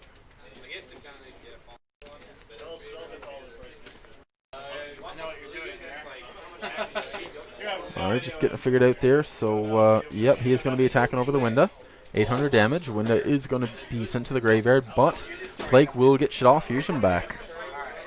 So he's definitely, if he can get a light monster, he is going to be able to go into the Construct on the next turn and attack over that Judgment Dragon and be right back where he left off. And Steven only 2,300, but he does get 4 mils off the Judgment Dragon. Might be able to get something to help him out. And it does also seem like he may have that Curry Bandit in the graveyard still. He said he only had 50 cards. So I was like, hey, you're running 60 cards, you're doing 50. Something like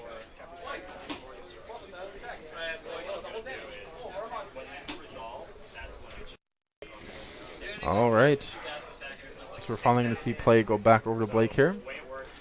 He does have 5 cards to Steven's 1, although Steven does have the Judgment Dragon out. Steven just looking through his graveyard, seeing what his options are there. So he does have a Dragon Ruler in the graveyard. And yeah, he could even summon if he wanted to. Not really sure why he chose not to there. Maybe he just forgot about it since it was buried pretty deep. Blake also with the Rainbow Kuribo in the graveyard, able to block an attack if Steven decides to make a push.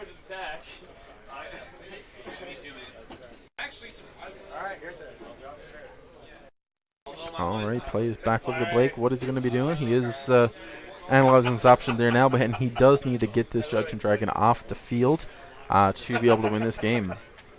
And there's the Tour Guide summon. Looks like he might be planning a little bit of a comeback here. Maybe a push with Dante and another monster. Dante is a light monster though, so if he can go into Dante, he will be able to go into Construct, assuming he has a Shaddoll card left in his hand. Oh, yeah, you can barely see it there, but I think he may actually have a Shaddoll Dragon in his hand. So that'll really, really come in handy. Alright, so the Tour Guide brings out Skarm to potentially search another Tour Guide next turn, if there is a next turn. Blake could very well end this right here, right now, if he makes the correct play. Alright, so he does overlay the Skarm and the Tour Guide. Are we going to see the Dante?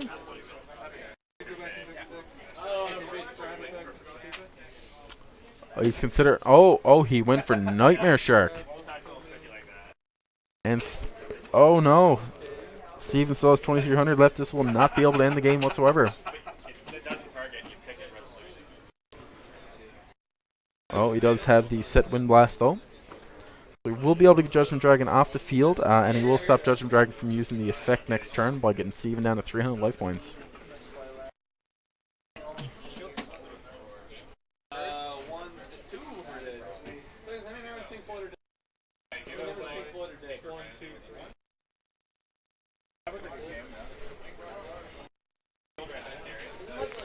Alright, a little bit of an odd choice from Blake there, but there's a little bit of logic behind it. He does not want that Judgment Dragon effect to resolve next turn. Could have played a little bit more aggressively and perhaps ended the game there and then. But if he did not have another monster that he could have summoned, he just would have ended the turn with the... still would have had the Construct and the Wind Blast down though. A little bit of a stronger field in this case. Although that said, if he can get rid of the Judgment Dragon, he will be in a pretty good spot. But Steven... Oh, Steven actually just chooses to straight up summon a Raiden. So really, really interesting play here. He can bring out a Star Eater, however, again, not really what he wants to be doing here. He should make that attack, force that trap card, and then start to build up his field again using normal summon and the Dragon Ruler in his graveyard. Oh, and he's looking through. Is he going to summon it? I just noticed he does have an Eclipse Wyvern there, so he may be able to get another JD if he's able to banish that.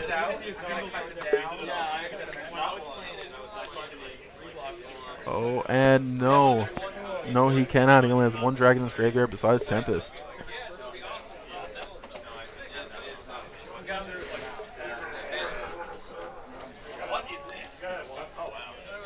And there is the Wind Blast. That is going to be spinning the Judgment Dragon back to the top of the deck. Only riding out right now. 6-0. 6-0 battery man.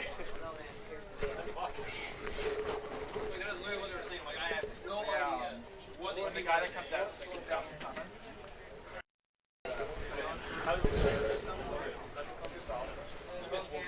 Because they're all of them are all. All right, so question here now is Blake going to be able to end this on the next turn?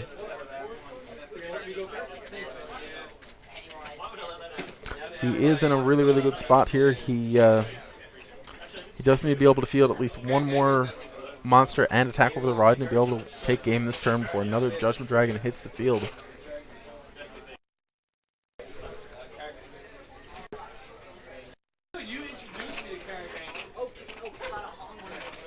Yeah, Blake's still at 6,900, so still in a really good spot. Lots of card advantage. Pretty much has the game sealed at this point. Just needs to play it out.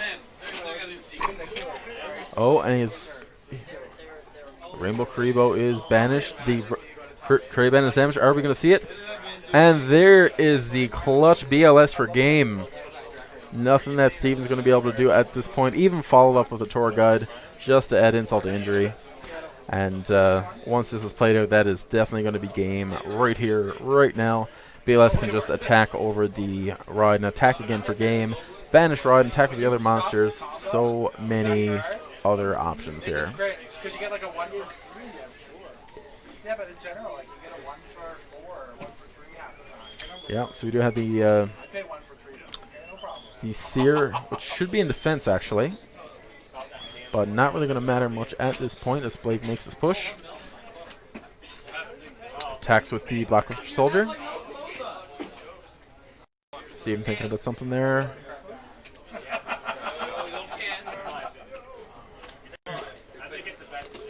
Well,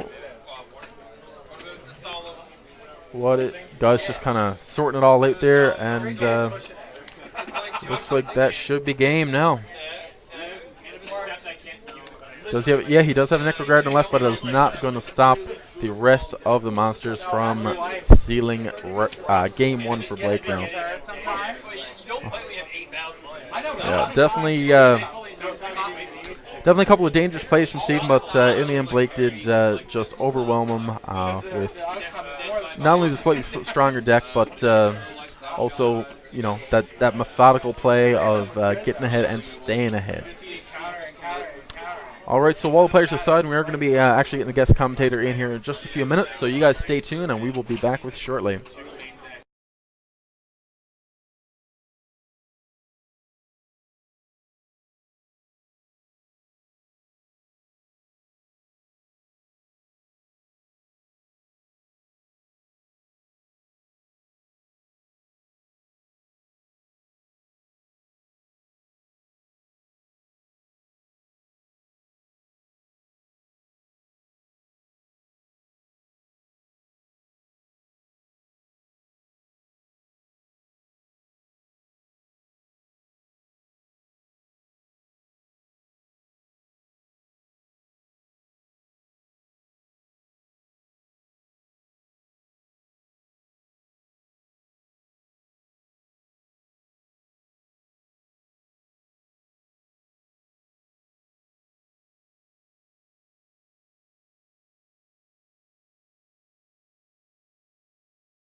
All right, guys, so we are back for Game 2 of our Round 5 feature match between Blake Coleman and Stephen Kennedy. I'm actually joined now by one of our judges who's taken a short break from taking care of all the fun ruling disputes, pairings, and all that jazz from 4. Say hello to Alex Flynn. Hi, how's it going? All right, Alex, so you missed it on Game 1. Game 1 was actually pretty interesting. Blake got ahead, stayed ahead. Did take a little while. Couple of very conservative plays, not making the pushes as early as what you'd expect, but did actually come out on top. Took out Spun JD, I believe, 3 times back to the top of the deck. Really? Prevented from going off any more than once. So now we're going to be going into Game 2 with 1-0 for Blake. You know what Blake's record is currently going in? I believe at this point, we are at round 5. I believe Blake is 3-2 at this point. So if he wins this, he may have a chance to top. Yeah, he might actually also be the only Shadal deck here topping. It may be, yeah. Most of these Shadal players actually not having great luck today. A couple of them did get knocked a little bit earlier, and we did see Lee with his Lightsworn variant not doing too well earlier as well. Yeah, we do look like we have the Lila attacked into the Scarm. Yeah. Yeah, always got to be careful when you're playing against Burning Abyss. You got to remember they do have really strong defense monsters at their disposal. Yeah. This is true. All right, plays back over to Blake, so he does have... Looks like he got mostly Shadal cards in his hand, actually, so can't really summon those without getting rid of his Scarm. Actually, really interesting what we've seen last game. Winda just kind of stuck around the whole time, dominated the game. Really? And looks like we're going to be seeing that again, actually. Got the Squamata and the Falco going to the graveyard. There is the Winda. Yeah. Well, it's definitely very good to get out of Winda against Burning Abyss. I mean, not Burning Abyss, against Lightstorm Rulers. For sure, they do have to do more than one summon, and also pretty much shuts down their Lumina plays as well. Yep. And the particular 2 Shadals that he did use Squamata to send Beast, and he's going to be able to summon Falco out to the field. That is his special summon for the turn, though. So he's not going to be able to play overly aggressively, but so from what we've seen, Blake is not too aggressive a player. Nope. Yeah, so as I mentioned, very... I mean, we both played against Blake millions and millions of times before. Very, very meticulous, very methodical. I know. Like, yeah. Does not really misplay because of that same reason. Games go a little bit long sometimes, but really, really good matches. Some of the best matches I actually had were against Blake himself. Have not played Steven a whole lot, though. How about you, Alex? not really, no. I think once or twice maybe, No, but I don't really remember the match. Yeah, Steve, one of the newer players to the community there has not been attending for quite a year yet, which is still considered pretty new. We got some guys who have been playing since way back in the day, like mid 2000s, and some people have been playing just ever since day one. So it looks like he does grab the Torguard with Scarm in the end phase. Looks like he didn't actually attack over the Lila. Huh. Pretty interesting. He must be afraid of hitting that. Honest, maybe? Yeah, the honest is. It's always there. It's never there, but it's always there. And Lila's going to be attempting to take at the back row, but Shadow Games is there, so he's going to be able to chain that and not lose a card.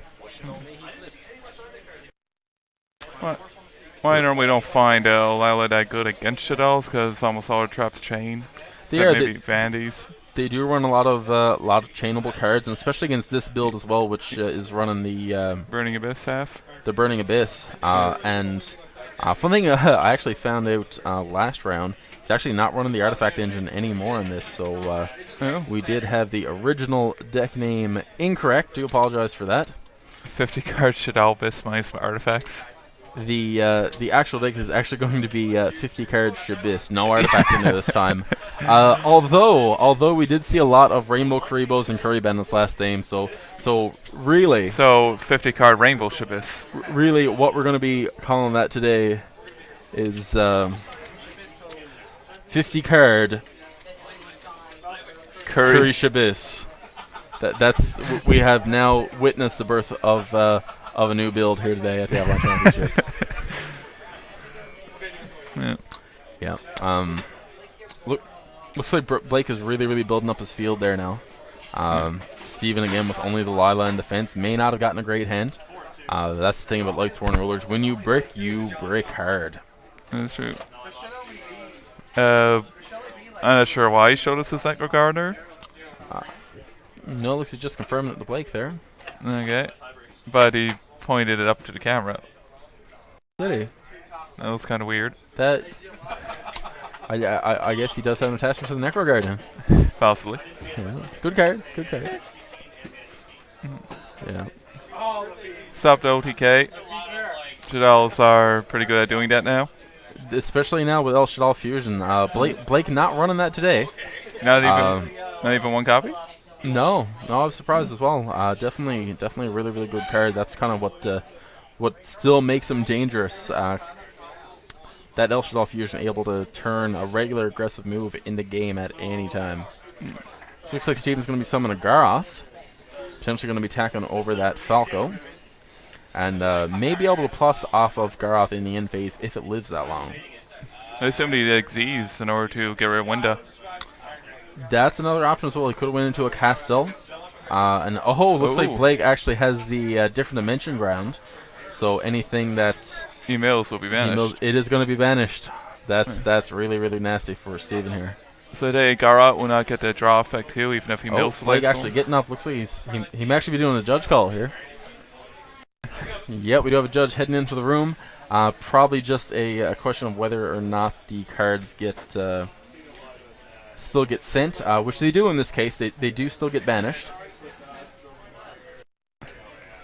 One of those wonderful little, It's probably with Garoth too, because it says you draw a card whenever you mill a Light Swarm. Yes. But does the mill have to put the graveyard? I believe it does. I'm not sure the most up-to-date card text on it, but I believe it does need to actually go to the graveyard for Garoth's effect to trigger.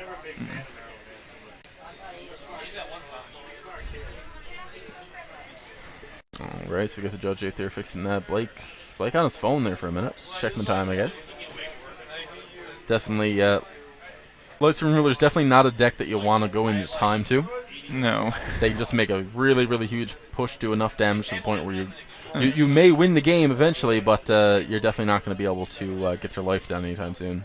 Right. Steve is doing a judge calendar. Hold on. You right back? Alright, looks like we do need some extra judges on the floor. We do have one in here at the feature match. And Alex just got called away to do another judge call at another table. Definitely some little ruling disputes going on here today, but it is all in good fun.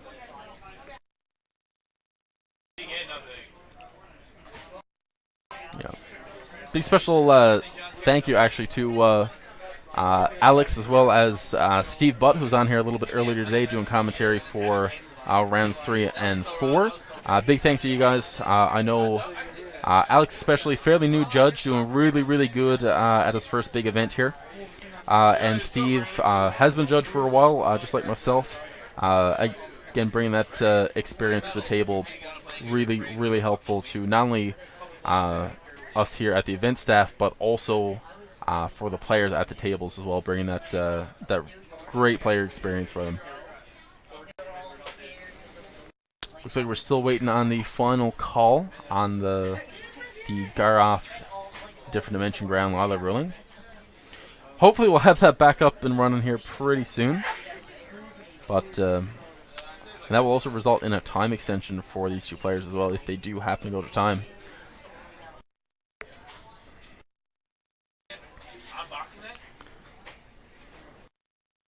I drove in that storm.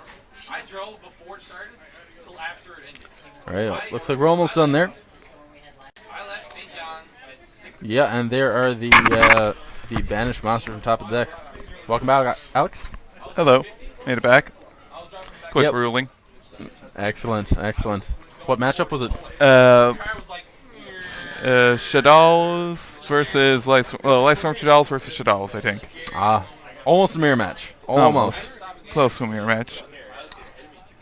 And the different dimension ground really putting the hurt on Steven here as a bunch of his monsters. Did he get all Lightstorms milled, or what? Not all Lightstorms. Looks like he actually had a Ghost Grey there, probably a Gores. Yeah, I'd say. Yeah, not too bad, but you really don't want any of the light swarm to be banished unless you're doing it by your own effects. Yeah. Looks like they do have another question. All right, guys, looks like we do have a little bit of appeal here, so we are going to be right back. Alex is going to take over the stream here for a few minutes while we get this straightened away. Oh boy, I have no idea what to do. I have no idea what to do. I don't know. Anyway, so Dave has gone to appeal the ruling, or there was an appeal, and Dave has gone to see what happens after this. You mentioned different dimension ground. Is it end of the turn or is it till the end phase? It's at the end phase. No, different dimension ground was activated at the end So the way phase. it works is he can pass priority. Yeah. And John's got to help with the ruling now.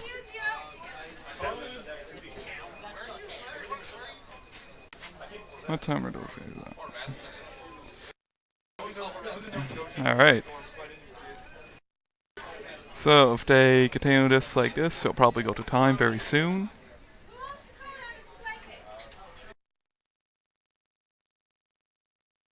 And yeah. I believe at the moment we have about 3 or 4 people in there trying to figure this out.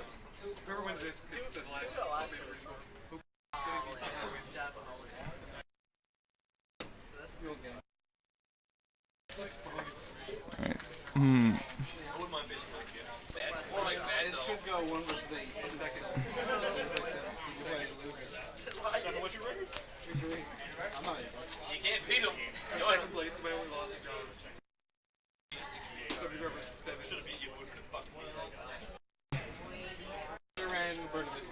Do, do, do.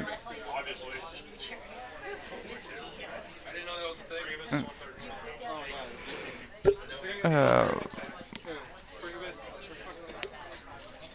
Like, should all support in next challenges carry?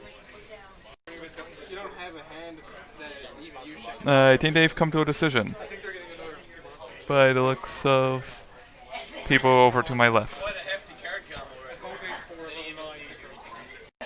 Okay, so they've resolved the issue. Blake flips Beast in order to draw 2, discard 1.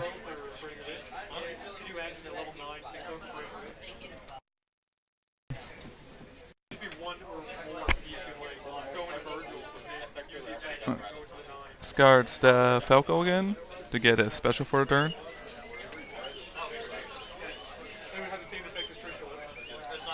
don't have an airhead and urge to hit someone's face as much as you was then. All right, everyone, I am back. All right, so yeah, a did you little resolve bit the problem? yeah, we did actually solve the problem. That was the big issue. Yeah, we did actually need to get 2 judges on that, just because we did have an appeal, and that's where I come in. First appeal of the day, actually, so pretty good overall. So we did rule that the effect of Garth does not activate, since the 3 cards that were milled were all monsters, and they got banished instead. In order for Garth to activate, the cards would have to hit the graveyard in the first place. And because the trigger condition is not met, no effect is activated. And there we go. So That's how we rule in the Avalon. It is. It certainly is. So it looks like play has continued on here. Has anything interesting happened so far? Let's see. Activated Beast, special Falco after Beast discard. And he attacked into Garrett with, I think it was Winda. So he might have gone over his Fear of Honest. Yes, it looks like he's done that now. He can definitely attack over the Lila. No Fear of Honest in defense position. And then the 2200 direct damage. All right. I should actually check if they're on time yet. They've still got 2 minutes. All right. In addition to Judge Call, the guys that should actually have probably about 5 minutes left at this point.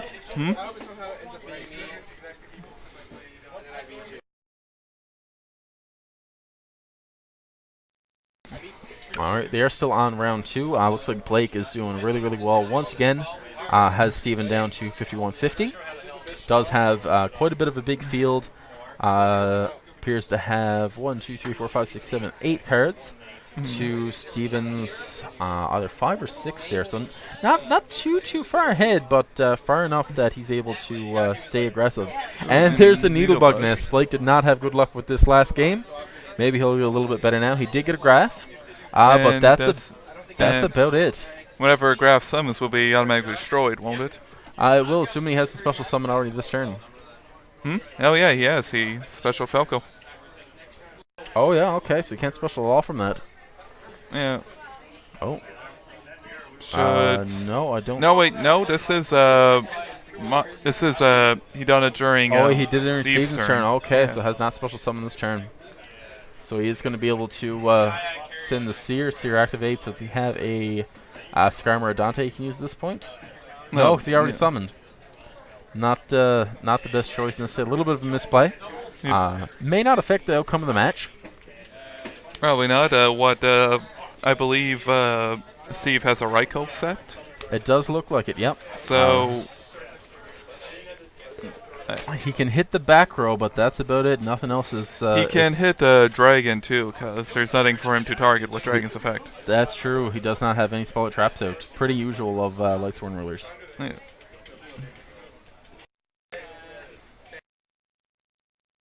But other than that, he'd. So assuming that is the Raikou he has down, Stevens at 5150. If he does manage to field at least one more big attacker that doesn't get taken up by Raikou, that may be game. Falco? Alright, so he's going to flip the Falco. No, he can't because he can flip Falco, but he can't special. No.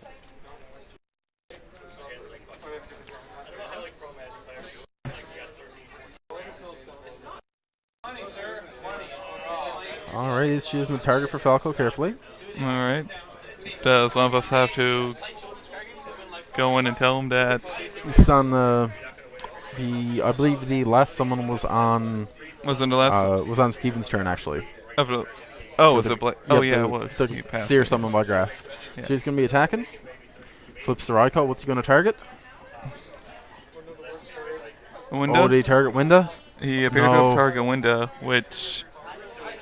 Oh, okay. No, he did target the back row. Blake did give him that one. Only hits the Needlebug Nest. Didn't chain it though, which is interesting, but not really much benefit he could get out of it with a full field. That's true. And probably scar him, that's about it. That's about it. So another attack's going to go through. Is Blake going to be able to get game? Probably not, but he's going to be pretty close. He could have a Tempest Magician in his side deck. Or, I mean, extra deck. That is possible as well. That definitely interesting pick a few months ago when Shadal's were first out. He did Necro Gardener though. Oh, so he will stay in the game for another turn. That is true.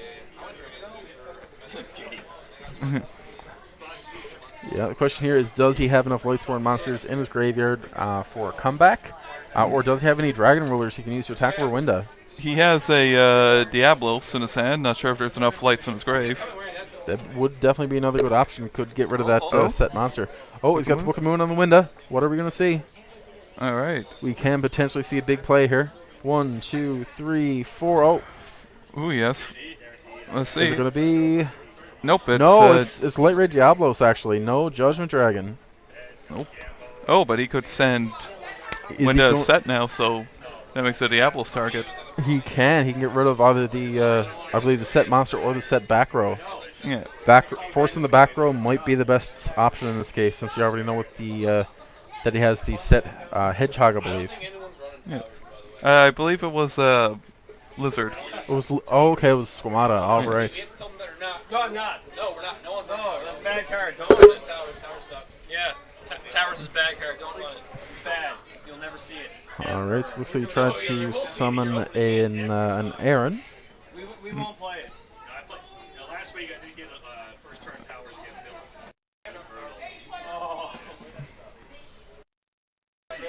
Dylan. So Winda has been sent to the grave by Summoner? No, he gets shuffled back in the deck by Aaron. All right. Yeah, not as great of a push as what Steven would have needed to really take his momentum back, but enough to recover a little bit of card economy by putting Blake behind a few cards. That's true. No, it does seem like he doesn't have any dragons in his grave or hand, too. Yep, definitely being limited, although he may be able to mill something off of Aaron. But Blake does respond with the Wind Blast, discarding Graf. Turn Diablos back to hand, or top of deck. Scar him pops himself. And Yep, there's the Scarm. Going to be able to search in the end phase. Yes, apparently the general consensus here today is that Cleveland Towers is a bad card. It's bad. You're a scrub. You play towers. Yeah, pro tip of the day. Don't play Cleveland Towers. I play towers. You do not play towers. I play towers. All right. Still back card. Dies to Obelisk, says That the is true. comments. Dies to Obelisk. Everything dies to Obelisk. Zombies, Except Moral Attack. He does not because Moral Attack doesn't care. but Zombie Stein does not die to Obelisk. What? Zombie Stein, number 22. No, Zombie Sign does not die to Obelisk. Spirit Reaper does not die to Obelisk. Arcana Force of the Fool does not die to Obelisk. There are some things that do not die to Obelisk, apparently. So Blake getting a bit of a huge field on the go here. Yep. Yeah, it does have the 3 Shaddolls, the Burning Abyss. Unless there's a Battle Fader somewhere. Ooh, there could be a Gorz. All right, what? Oh, and there's the there's the Goyo Guardian. Are going to see another overlay here now. And he attacks all of them at one time. Apparently no, and there's the GG. That is game over. Blake wins round 5, 2-0. Congratulations to Blake. We're going to be getting And him in here in his a few new minutes. deck that never existed before today. Yes, winning round 5 with his 50 card Curry Shabis deck. Does it actually have 50 cards? I've been told. Okay. I don't have the deck list on me, but we may take a look at it after the tournament. Let's make sure. We need to be specific, though. If it has 49 cards, it needs to be 49 card. It certainly does. We do 30. need to have the correct card account. Exactly. All right, everyone. So we will be back here in just a few minutes with both myself and Blake, just to talk to him a little bit about this past round, about his deck, and about his experience at the tournament here today.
All right, guys, we're back, and I'm here with Blake, who just finished up his round 6 match with the deck we've been calling the 50-card Curry Shabis. Yeah. You could call How was your that. match, Blake? It was fun.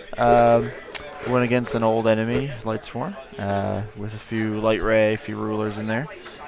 That Necro Garden, man, that card always haunts me, but I guess it was pretty fun, yeah. Awesome. And one thing we noticed during the games, especially game 1, those mills. Yeah. I have about 30. No, I have about 30. I think 28 monsters or so. I should probably increase it for cards like the Needlebug Nest, but yeah, they weren't nice to me today. I don't think those mills, the Needlebug Nest, the Curry Bannon, not quite as bad, but still, no, you can still pretty add rough. a card, but Yeah. no. Every now and then it'd be nice. I'd mill a BA, mill Falco or something, and get some effects off. But for the most part, no. Definitely. I know game 1, or should I say, game 2 was kind of straightforward. Was pretty much got in the lead, stayed there the whole time, took the match. Yeah. It seemed to be pretty easy, at least. Yes, it was pretty easy match, but like I said, it was fun. He's getting better as a player, I gotta say. Met him a few months ago now, and he's learning the rules and everything, and yeah, he's paying attention to the effects. Yeah, Definitely. All right, so we're going to be starting the top 8 here pretty soon. We're going to have our first top 8 feature match for all you guys to check out. We're going to be streaming that here in probably about 5-10 minutes. And aside from that, thank you very, very much for everyone who's come out to compete in the 6 rounds of Swiss that we had here today. And thank Blake for coming on and talk to us for a few minutes. yeah. Thanks. It was an awesome day today.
All right, we are back, and this is our first of top 8.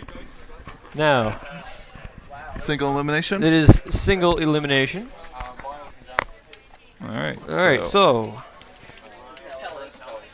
Are they on the wrong sides? Oh, no, wait. you they're on never the right changed sides. it. Yeah. Just hopefully we can. Oh God, how do you spell this? I'm gonna butcher this so bad. I don't know. Stella. All right. You should put burn at the end too, because that's what it is. It's mostly a burn deck.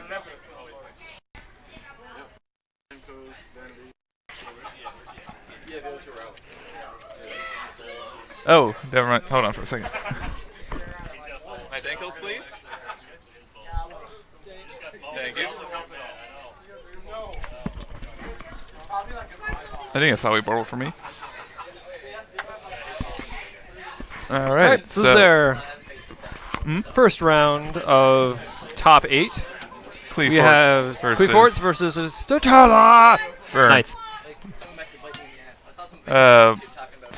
I believe this is their first actual feature match as Cleforts today. This is the first Clefort feature, top 8.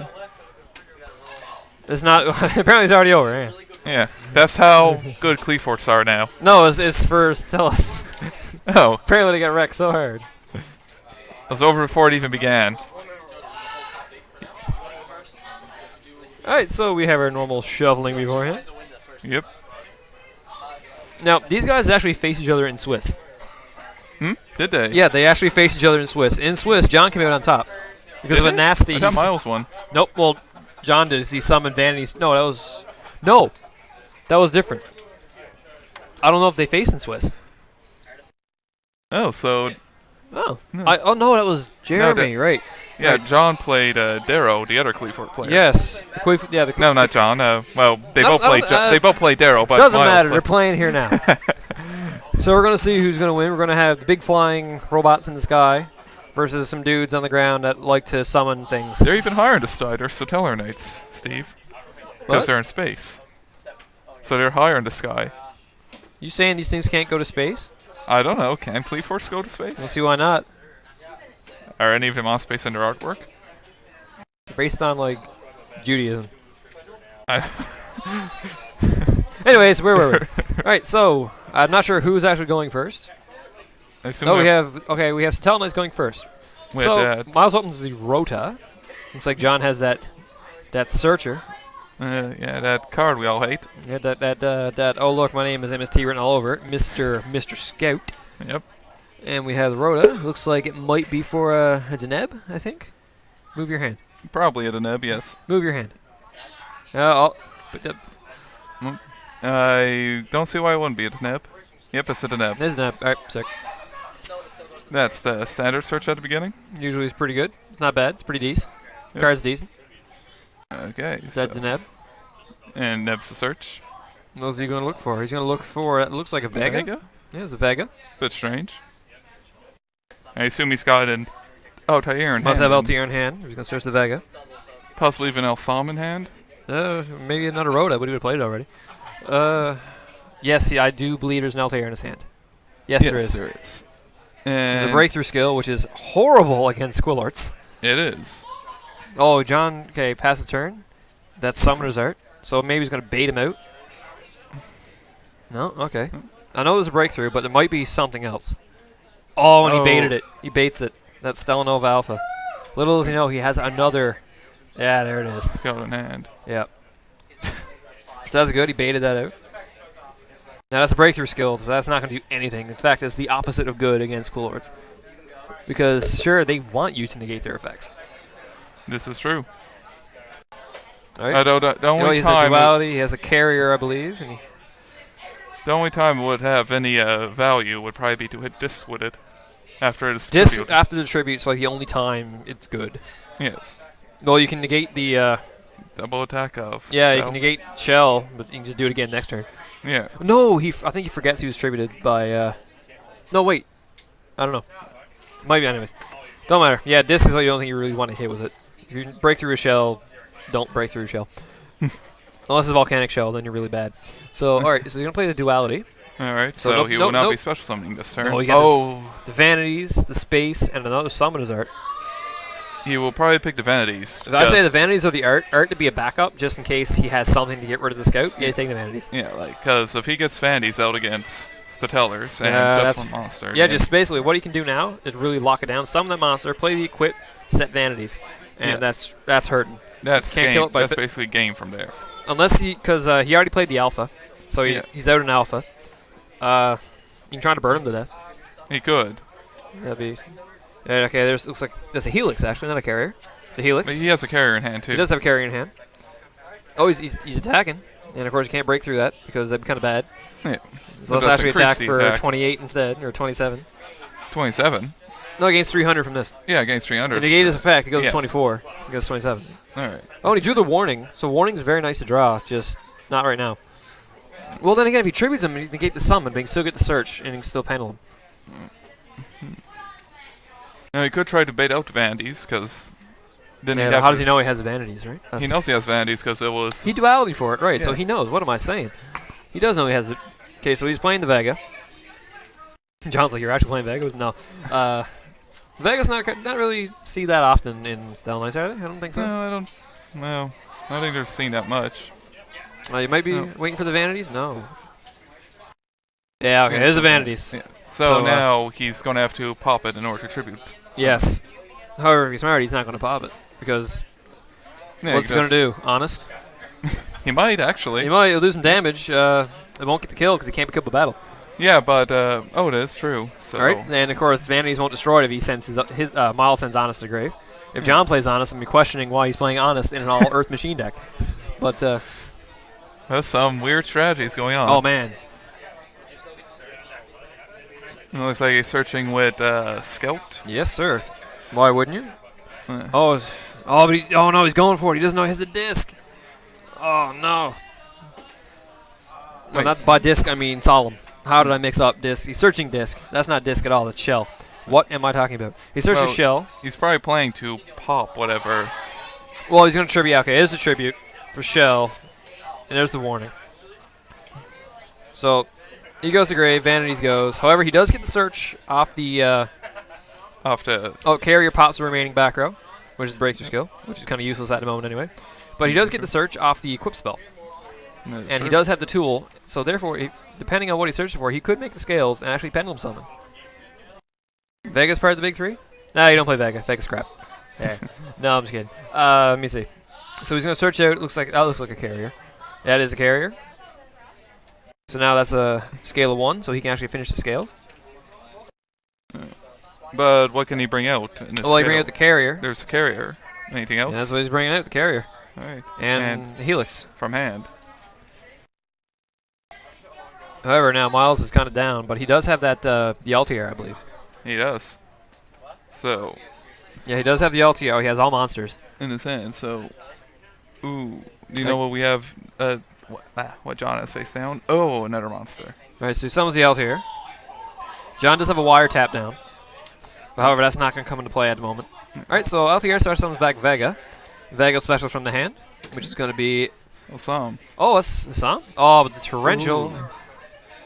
And his monsters go. He don't care that his Yeah, monsters are gone. He bring he back does. next turn. And of course, Miles with no spell and trap removal can't break the scales. And that's why I hate Cleaforts. They're not that bad. They Right. are that bad. Yeah, they are that bad. They are that All right, bad. so now- I hate both these decks. But they're good decks. So he does take, I believe, 1,000 burn damage. He does. The summon was successful. Yep. And Scout. Search. Yep. So, I can't tell exactly how much... I can't tell the life. so Life far? is either zoomed out completely out of focus or just off the camera. I But, believe oh, it's there's a off the pendulum. camera. There's a pendulum summon. There it is. Oh, that's attacking. That's a shake. Yep. That's game 1. Game 1 will go to Quillies. Free Wheelies. Is that what you're named them? Free Willies? No, free Quillies. Oh, Free Quillies. Okay. Whenever they pendulum, it's like Free Willy jumping over, and you have the Michael Jackson song in the background, right? Across Yes. the river Jordan, you were my friend. Whenever you pendulum summon, that's what happens, right? Yeah. You don't hear it, but somewhere it's happening. Maybe you hear an evil version of it. You hear it in like G major or something, right? As Yeah. well. You hear it sung by Marilyn Manson. That'd be something to see. That'd actually be pretty awesome. I or think. something to hear, I should say. Oh, you want to?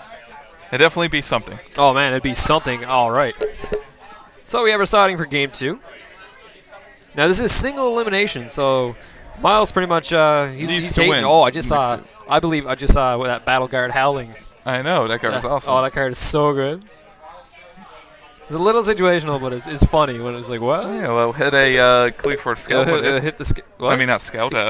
What's the one? Shell. Shell or disc, either one of them. Yeah. And compulses and, well, then again, you're back in your hand, you can tribute for it again. Yeah. But compulses and magic cylinder all in one card whenever you're a warrior's targeted for a attack or targeted by a monster effect. It's true. However, it doesn't actually negate the effect. If it did, oh my god. That would be amazing. It'd probably be secret and worth probably $500 too. It wouldn't be worth $500. Well, fine, 50 maybe. It'd be a couple bucks. I'd say it'd be Scatter a few dollars. I'd say probably be, I don't know, 25. Yep, I don't know. 500 might be an exaggeration. Be a fair few. Like, I'm sure you could. Well, it'd be played more, that's for sure. If it negated the effect, it would be played. Yeah. Might not be played at 3, but it might be played. So, I mean, right now it's like, what? You run this? But it's a good option. It's not a bad card. No, it's not a bad card. It's just it's outclassed by usually like other traps. You don't have room for it. No, it hurts Shadal's a lot actually. Huh? Yeah, because you hit it when they attack. Oh yeah, it just And pops then- it back to. Okay, anyways, we're starting the game here.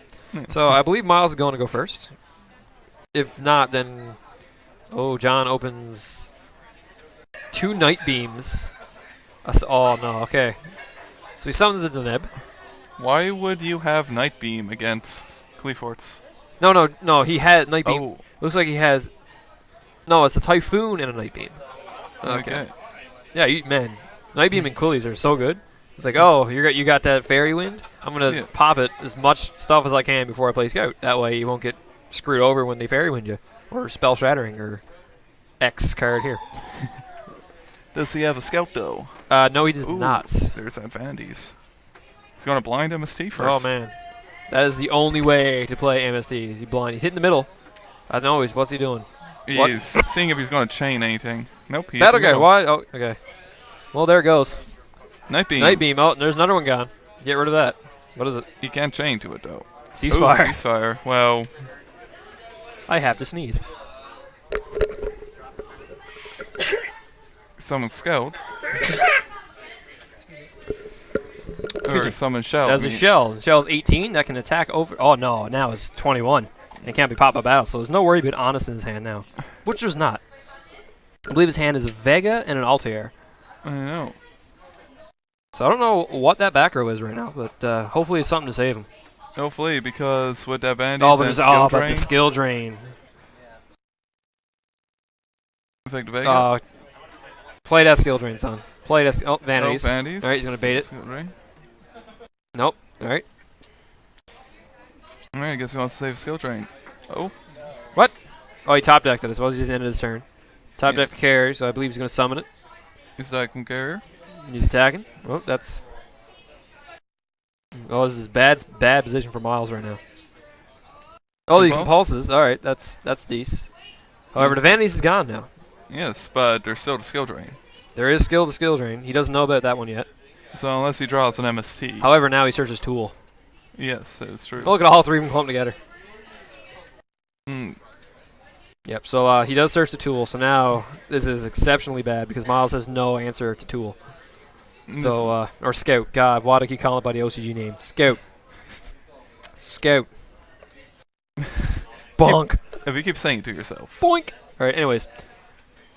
Scout. Scout. All right. I still call Towers Killer. Yeah, well, it's a much better name. Oh, sounds a hell of a lot better. Judge. All right, so, let me see.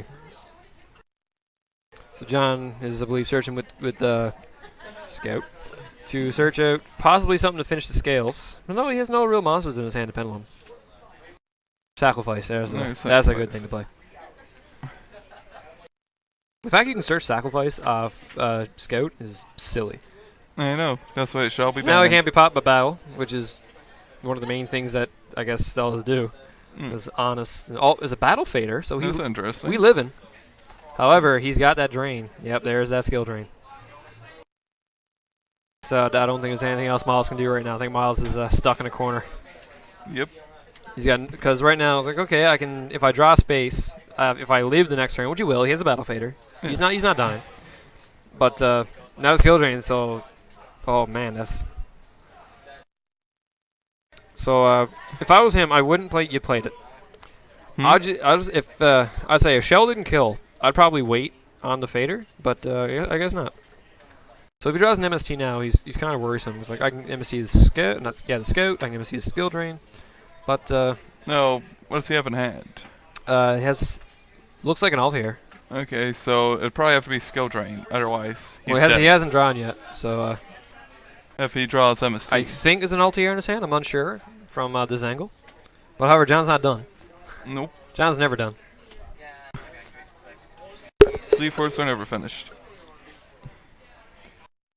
So he searches out. Oh, and there's the scales. The scales has been made. However, he doesn't really have anything to summons. He has no cards in his hand. What did he draw? I think it was either Callahan or Bottomless. I'm not fully sure. Oh, he says Monster, passes turn. That looks like an Odd Eyes Pendulum Dragon he just drew. No, it's not going to be much help right now, but... You should totally tribute it, like tribute both of them. Summon Odd Eyes, but that'd be a horrible play. It would be, but it'd be hilarious. Oh man, it'd be beyond hilarious. Yeah, it is an Odd Eyes. Okay. It'd be a very odd move to do. Hey.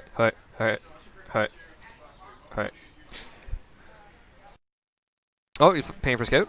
Yep. So this could seal the books. I'm not sure what his face down is. Miles. Miles is? No, I have no idea. We'll have to be surprised. I don't know. But if it was something useful, he probably would have played it by now. Oh, he just played it now. Oh, he just said it, didn't Yeah. he? Might be That's what he an drew. alpha, maybe? Was his final top deck. Oh, right. possibly. Jeez, what I'm saying is either Callahan or Bottomless. Oh, if it was an alpha, he might have summoned his alpha. Yeah, he would have summoned it, but then he would have ran it over because this thing has now 3,100, I think. No, it's only 28 because I think Sacrifice is on the... however, we have... Oh, man. Yep, so he's going to return something to hand. No, he's going to always return the set monster back to his hand.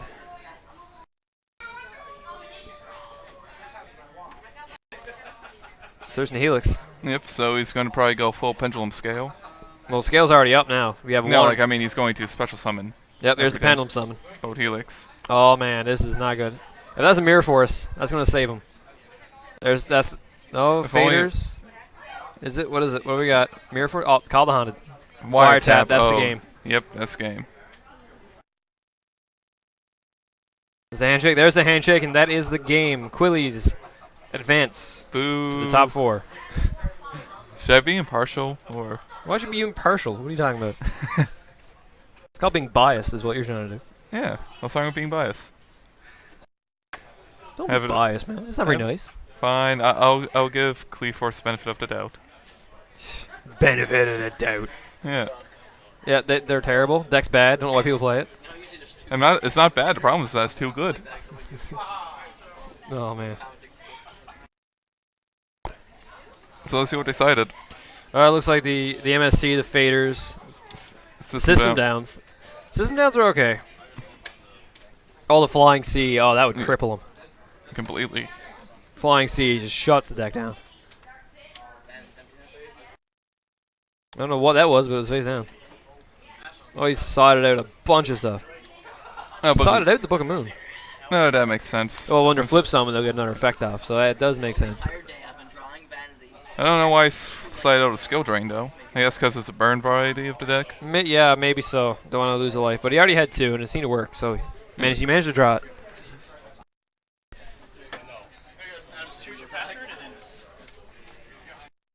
Right, well, that is the game. Alright. I think they're the first one finished They in are, the top 8. too. yes, they are the first group finished in top 8.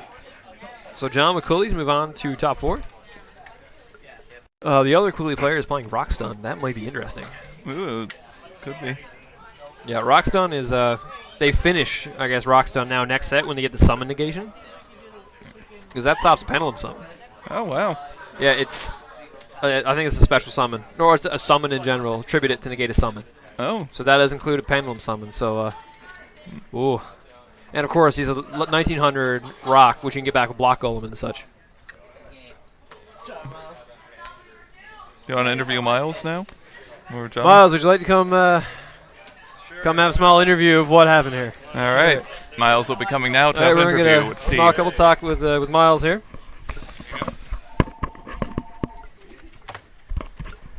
Hello, Welcome, Miles. So we just witnessed your game versus good old Quillies, Yeah. and what do you got to say? Brick hands. Brick hands. I got to show you what I named your deck. We got Satella. Satella Knights. Yeah, but yeah, that was pretty rough. I saw in game 1 you had all monsters and you had no outs to like any of his traps, none to his Nothing. No alphas. scales. Well, you did have an alpha, but I noticed he baited the alpha with the summoners art. He had the second one. Yeah, I noticed he kind of hoping he wouldn't have a scout, but No, he had another scout. That's rough. I was gonna wait for him to activate scout, but once again he still had another one, so Yeah, so it didn't matter. it really didn't matter. Yeah, And that's pretty tough. the card I drew off it was garbage too. So It's brutal. Yeah, I noticed you run. What were your thoughts on this? You ran the Battle Guard Howling. I saw that. yeah. How you find the Battle Guard? Is That it, card's really good. I kind of want to main deck 3 of them. Oh my good God! Yes, I really do. I'm going to try to find some space to actually throw that third one in there, as opposed to deciding the third. Well, it's attacks and monster effect targets. Right? Attacks and monster effect targets. And it's like super compulsive. Yeah. What sucks is we were discussing earlier. It doesn't actually negate whatever target or the attack. It doesn't negate the attack, but I usually hit the attacking monster. Oh yeah, you hit right? probably the biggest if it's going to be. If there's something bigger, I'll hit that one, obviously, but most of the time it's just going to be the attacking monster. For sure. All right, but are you impressed that you made top 8 though? Like. Yeah, I'm pretty impressed with how I did today. I faced Burning Abyss twice. Ugh. Shadal's twice. Cliffworth twice. Well, around the scale then. Oh yeah, I think they did okay. That's all right. Good old Telenice. There's not that many around anymore, but No, you're rocking them. I was the only one here today actually to play. No, he's representing. Yeah. He's the only person here. Got to rep them. It's pretty good. All right, so this is our first round of top 8. We have more games being played behind me, which you guys can't see, but the feature was the first one done. So we will have a top 4 match in here, as well. We'll have the finals in here. So for y'all to witness the magic. For the top 8, I believe. Hang on, I actually wrote down. I was curious and wrote down the deck lists. By deck lists, I mean not lists, but the decks. So in the top 8, we have 2 Quillies, we have a Satella Knight, we have Rockstun, we have a Shadow, we have Yang Zing, we have Burning Abyss, and we have a Batteryman. Yeah, the Batteryman. Those are our top 8 decks. So Batteryman undefeated today. Batteryman went undefeated. Undefeated, 6 rounds of Swiss. Yeah, it went 6-0 Crazy after good. Swiss. Batteryman. Making them OTKs. He's charging it. He's getting that pulse width modulation techniques to charge that voltage in there. Crazy. And just explode it all everywhere with one big Yeah. oomph. And with the artifacts in them. Oh, the artifacts are just... I noticed he ran oh. a lot of artifacts and a lot of the ignitions. So that's good against the Quilty matchup because you have a lot... Basically, you're running like 6 MSTs. Yep, last time I faced the Batteryman, every time I hit that Sanctum with that MST, every time. Oh. Unfortunately, every time. Don't blind it. Don't blind it. I know, I don't usually blind, but sometimes here lately, blind MSTs have been good for me. I've been hitting Vanities a lot, and Vanities kind of hurts. Oh, yeah, clearly, Vanities as is- what we've just seen. Yeah, Vanities is something, all right. Yeah, it's Right. a thing. Anyways, I'm going to jump off the mic here now. We'll be back with our top 4 game. I'm not sure who's going to be yet, but we'll be back with you. So thanks for listening. We'll be back soon. See you later.